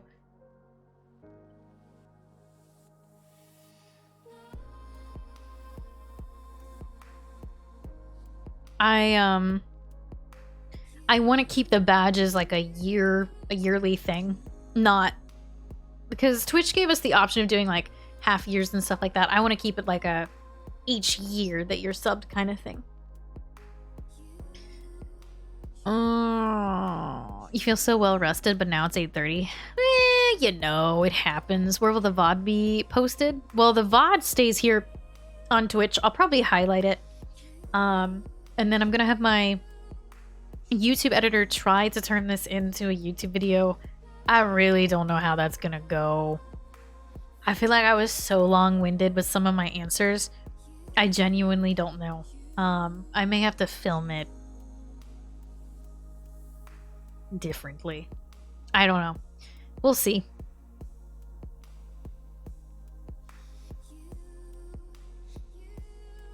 I'm gonna let you know that this has been an amazing Q&A. I think you did really well, and even though I'm not a streamer, you still had some amazing tips. Yeah, we even talked about life a little bit. I think the 4-year badge, you should do a castle with Lemmy's head sticking out and breathing fire, and maybe emote. Mike, what the fuck? When you were in the army, one of your units was called the Mighty Dragons. Aww. Yeah, well, we may do like a video series kind of thing. I just don't know how, like... I don't know how it's going to translate well to YouTube. So we'll have to... I don't know. We'll have to figure that out, I guess. I don't know. I'm just happy this many people turned up for it. We've had, like, really good questions. Like, we've had really good conversation this entire time. It's been really, really, really good, actually. I was a little nervous because I kind of sprung it on people that we weren't going to have a whole lot of conversation, and we've had, I mean, it's just been like question after question after question, like, and I know I missed a fuckload of them. And there's one in particular that I really wanted to talk about that Kyle put into chat, but I can't remember what it said specifically. And I remember what it was about, but not specifically what it said. It was a topic I wanted to talk about. When are you going platinum AF? Years from now.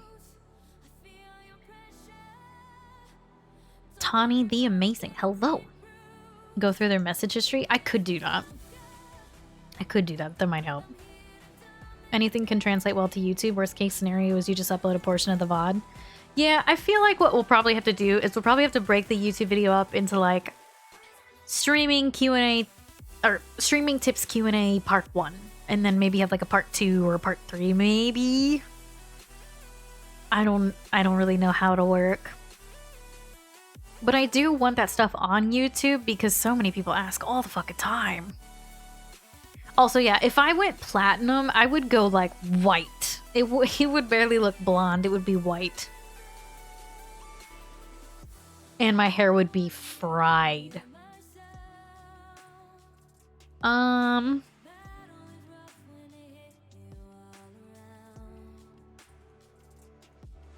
yeah, that question. There's a lot of, oh god, there have been so many questions that have hit so close to home. Hold on.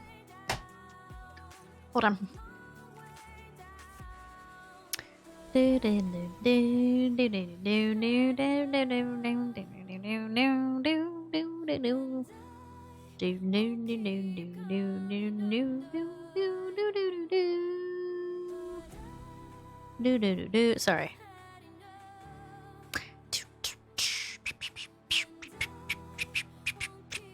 All right, cool. So, the question was,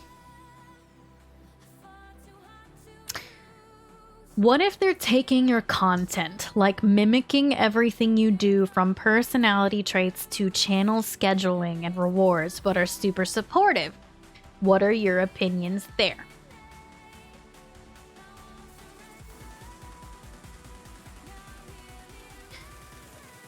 I know a thing or two about this. Edicus, thank you for subscribing. Welcome to my dragon army. I know a thing or two about this. I hate that I do, but unfortunately, Twitch is really weird. Over the years, I've dealt with a lot of it. Basically, being an original on Twitch is really hard. If you find something and you make something really unique, that's really successful, it's really cool, awesome. Understand that more than likely, you will have other people try to take that idea and do it too. It's really tough to be original on Twitch because there are so many streamers trying to do so many things. And if you do find something that does stand out that's different, a lot of the times it's not going to be different for very long because people are going to draw inspiration from that or straight up copy it. And I've seen it happen so many times. It sucks. There isn't a whole lot that you can really do about it. I know a lot of people try to tell you that imitation is the most, like, sincere form of flattery or whatever. I personally do not agree with that at all. If I like something that somebody is doing on this platform and I want to try to take it and make it my own, I'm going to reach out to that individual and I'm going to say, hey, I think this is super cool that you do this. I love that you came up with this. Do you mind if I take what you're doing and try to put my own spin on it? I actually did that with Baru. I approached Baru a couple times about his art contests that he does, and I wanted to do them too because I thought they were really awesome, but I wanted to make sure that he knew that I knew that was what he did. It was his thing. I was borrowing from it, trying to make it my own. I wasn't stealing it. I wasn't copy pasting it. I wasn't, trying to be like, oh, I came up with it. I gave Baru credit every single way that I could. I told people when they asked about it, like, I saw that Baru's been doing this. I think this is the coolest thing ever. I think giving credit where credit is due goes so far with other creators. I know Crunchy actually approached me about the same thing. He approached me about the art contest and he wanted to use my rules and he was like, is that cool? Like, is it cool with you if I use your rules? And I was like, fuck yeah, go for it. Because he approached me about it, I was like, it was very flattering that he liked it enough, like my rules specifically. I told him that I had gotten that from Baru and then was like, yeah, if you want to use my rules, go for it. Like, you're a cool dude. Why not? I think that it showed a level of respect and appreciation and just like, I feel like it's human decency at some point to like give that kind of credit. That it put Crunchy up so much further in my book. It made me so happy that he said that. So I think if you ever see somebody who you like what they're doing, don't try to just completely like yoink what they do. Try to make it your own. Try to put your own spin on it, but definitely tell them like, hey, I'm doing this. I got the idea from you, or I was inspired by you, or whatever it is, because it's flattering to that streamer, and it makes sure that you're not burning bridges by just stealing shit, basically. If people are doing that to you, it's up to you what you want to do with it. I would say generally the best way to do it is to approach people that way. But at the same time, I'm not somebody who likes drama, so I generally will just be like, well, that sucks, and I'll just move on with my life, kind of thing, which I know that's probably not what you were looking for there, but a lot of the time with Twitch, I've found that it's just like, it's generally just not worth my time. I would rather just go, okay, well, now I know that about this person, and then move on with my life. You'll make a friend instead of burning a bridge if you acknowledge you want to use something from somebody. Yeah. And that's unfortunately the nature of this platform. You're going to have people who come along and draw a lot of inspiration from what you do. And it'll make you feel like you're not as original anymore because other people are doing it. But if they are, it means you're doing something right. If you're a smaller streamer and see a bigger streamer with a cool idea that you would like to put on a twist of it, is it okay to still message them, you think? Yeah. I mean, at least you tried to reach out, you know? I would say it's always better to try to reach out about that personally. You know? No drama llama? Yeah, I mean, I really, like, I think it's more the older that I get too. I just don't have time for it, and I hate drama. I don't want to deal with it, so, like, instead of dealing with a lot of that stuff, I just nope out, honestly. It's your boy. Hi, Ray. Percival, hello, welcome. Definitely reach out if they run in the same circles, though. Definitely. I say try to give credit where credit is due, you know? My art contest... What the fuck was that? My art contest was never, mine, you know? I got that idea from Baru, and I talked to him about it in person, and then followed up through Twitter multiple times. Sounded like Yoshi? I don't know what that was. That was weird.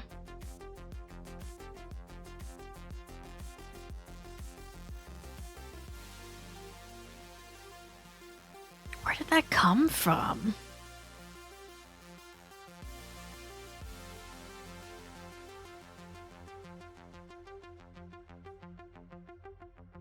It sounded like Skype to me too, but I don't use Skype. So how the fuck? And I checked, and Skype isn't up on my little what do you call this thing? It's like a little box that has a bunch of icons in it. Skype's not up on that.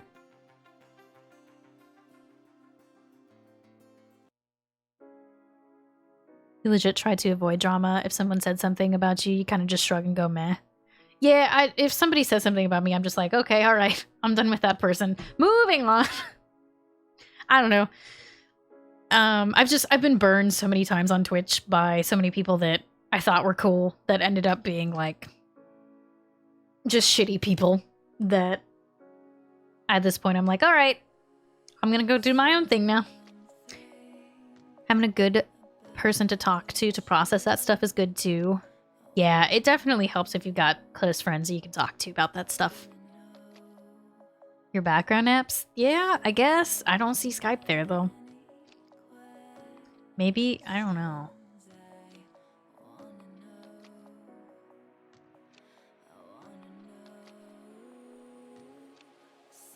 I don't know where it came from. I'm gonna close out of this tab and hope I don't know.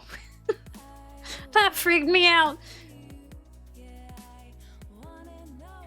Did I open up a flash game? No.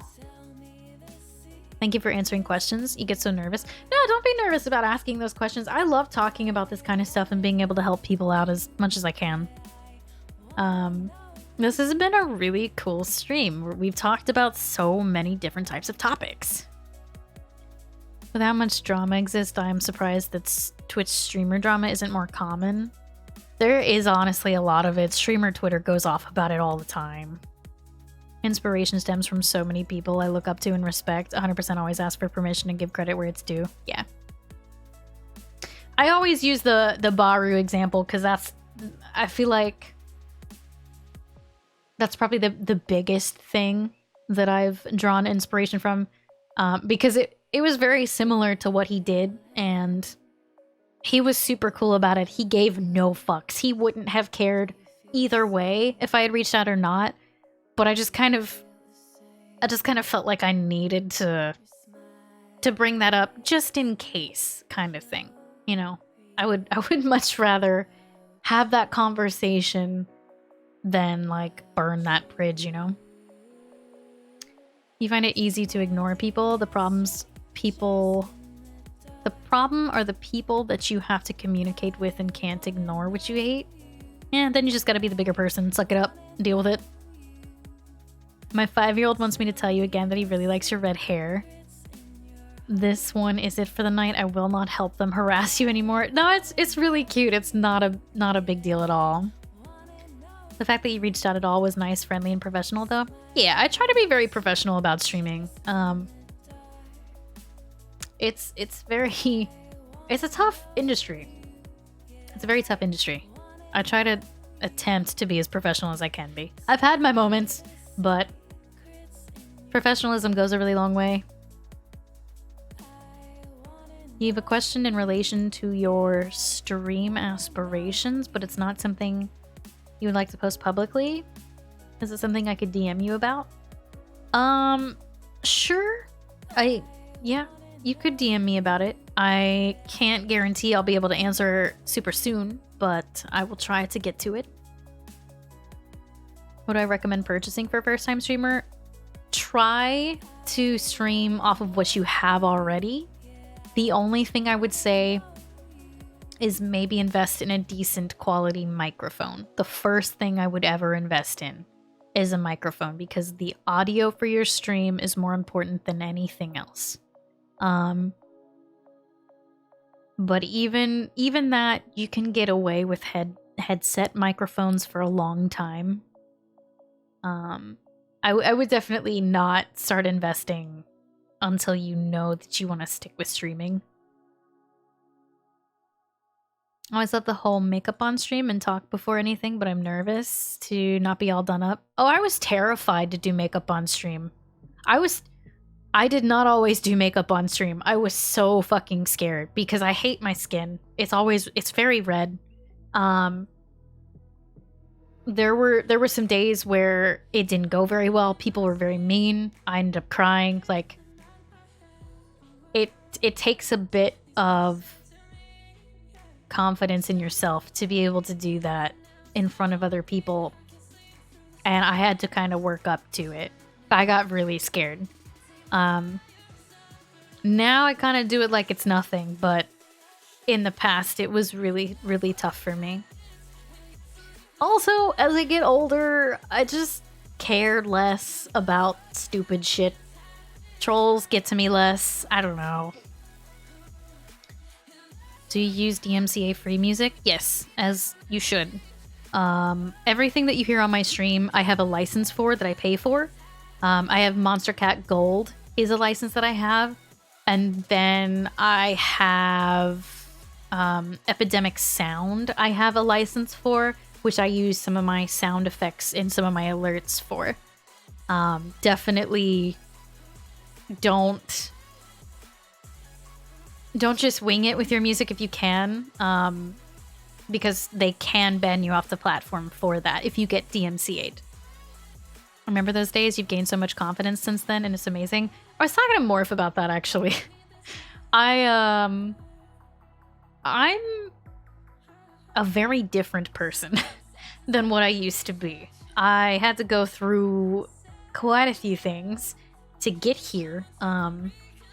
But streaming definitely, like, it caused me to find myself and who I am, and it forced me to grow as a person. And, like, dude, I am not the same person that I was when I first started streaming. I'm not even the same person that I was, like, a year or two ago. So much shit has changed me, and I keep changing, and I'm very into, like, self-improvement and trying to be better and trying to learn more about myself and how to navigate the world and everything.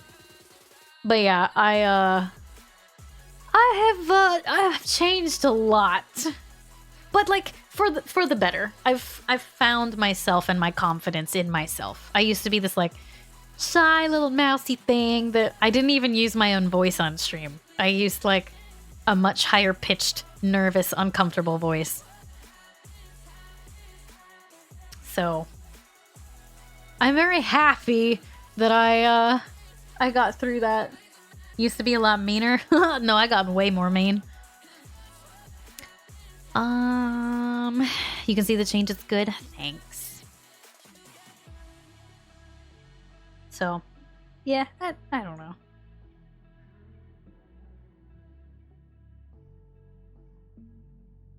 There were so many questions that people threw at me. I really hope I answered, like, a majority of people's questions, because I didn't want anybody to feel like their question wasn't being seen, but it was just, like, question after question after question while I was in the middle of a topic, and I was like, I can't read chat right now or I will lose my train of thought, so I have to just keep steamrolling through this topic.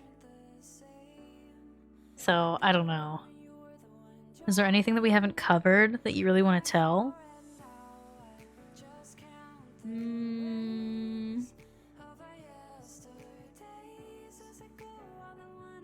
I'm thinking.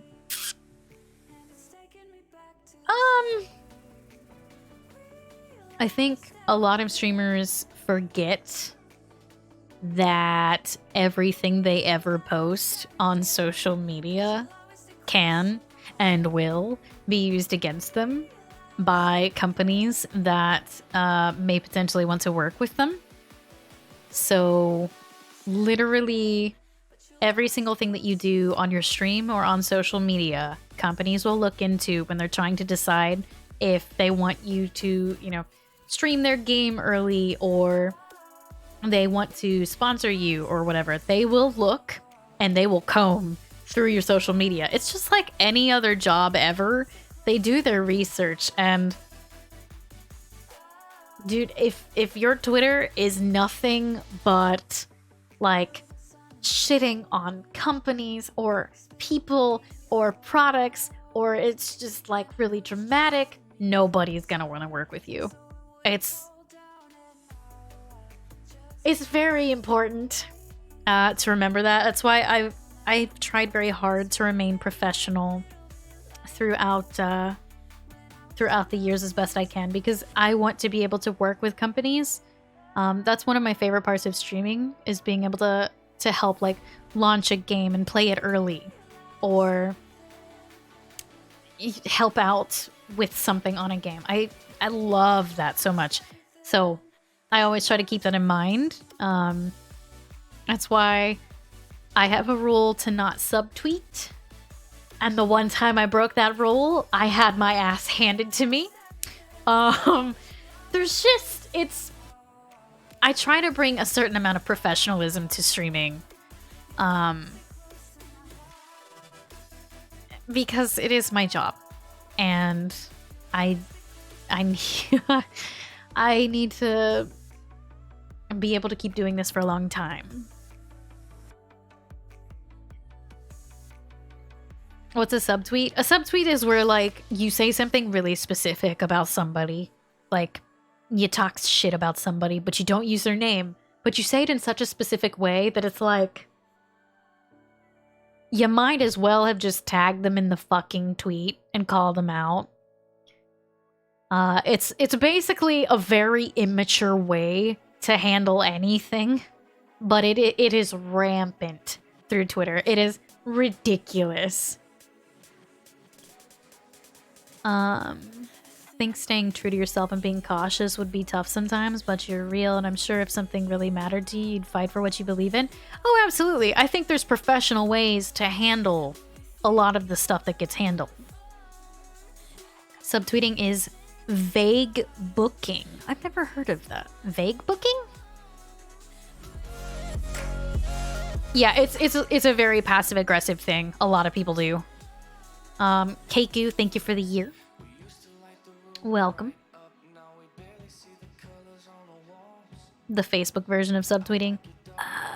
I've never heard of that.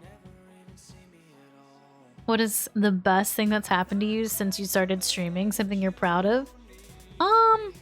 My favorite thing that I've ever done with streaming is I was a part of the Dead by Daylight 3-year anniversary live stream that was streamed to over 100,000 people worldwide. They flew me to Montreal. Me and Vincent Vega went, and we had rehearsals. We had prep work beforehand. We were on a stage that they made with a bunch of DVD props and a bunch of big cameras. There was a live audience. There was a live band. Single-handedly, the coolest thing I have ever done. One of the scariest things I've ever done, but it was such a cool thing. You can still watch it. It's on their YouTube still, I believe. But such a cool thing. Like, such a fucking moment. I did hide in a locker for a picture, yes. How has streaming affected your personal relationships? I'm assuming you're single, but it is really hard to maintain a romantic relationship. So I don't actually talk about any of that stuff anymore. Streaming affects all relationships, not just romantic ones. I think it is very easy to... You kind of like get stuck in like grind mode where it's gotta be the stream. You gotta be streaming. You gotta keep going. And you kind of like, you sacrifice parts of relationships. If you don't keep an eye on it, it can definitely create a very big void in relationships, like with your family, with your friends, with a significant other. Streaming, in my experience, you have to remember to cut out that time for those relationships, because it's very easy to get stuck in the grind and not do that. How was Montreal? I absolutely adore Montreal. I've been there a bunch of times, and it's so much fun. I went to Montreal so many times in like 2018, 2019. So much fun. I absolutely love it there. And behaviors, offices are so fucking cool. I would love to work there. It was super fun to watch. Oh, it was so fun to be a part of, but it was terrifying. I'm sure just time for yourself, period. Yeah, it's hard to have time for yourself, too. Streaming doesn't doesn't really reward you for taking any time for anything else. But that's the main thing that I've figured out over the years, is that I have to cut out that time, because I really, honestly, I lost some closeness in relationships in the past, and I was burning out to a really scary level because I wasn't cutting out time for those relationships or myself. And it's very easy to do. So you gotta try to find more of a balance, which this year I am attempting to find more of a balance when it comes to streaming and my personal life and all of that.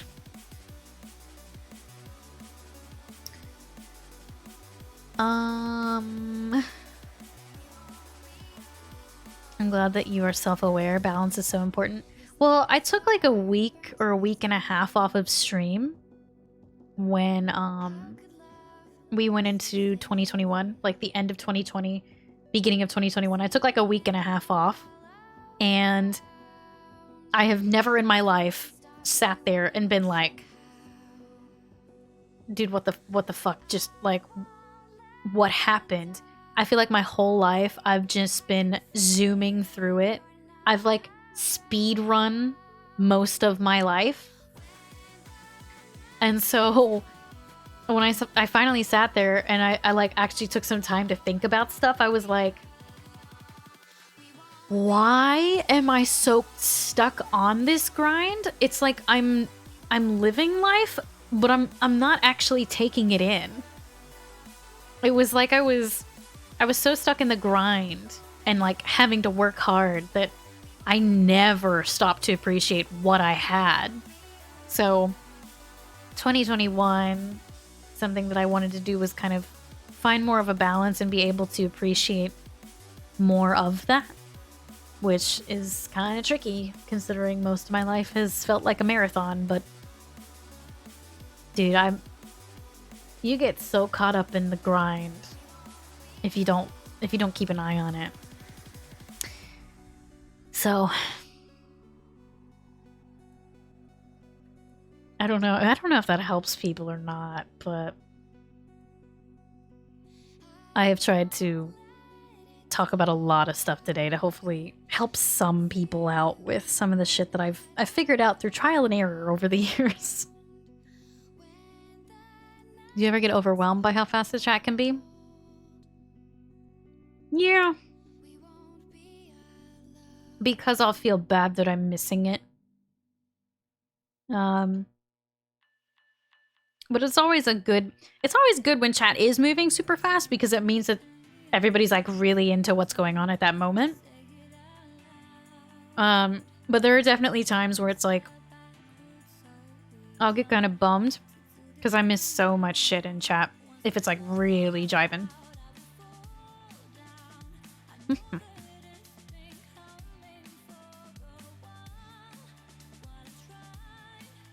If this came up, I'll be sure to watch the VOD back. But I was wondering if you had advice from people that have to work a full-time job but also want to get involved in content creation. It kind of came up. That's what I did for a while. I had a 8 to 5 job. I would come home and I would stream like 8 to 1 in the morning or some shit. It was the most exhausting part of my life. But it allowed me to end up being able to go full-time. So my advice is don't be afraid to do shorter streams with that. Like a couple hours here or there. But set a schedule so people can count on it. So even if it's only like, 3 hours at a time, people can still count on these days that you were there. It is tough. It doesn't give you much time for yourself. I will tell you that. So I think what I did was 8 to 5, come home, eat dinner, try to relax for a very small amount of time, and then I would go live around 7 or 8 and stream until like midnight or 1.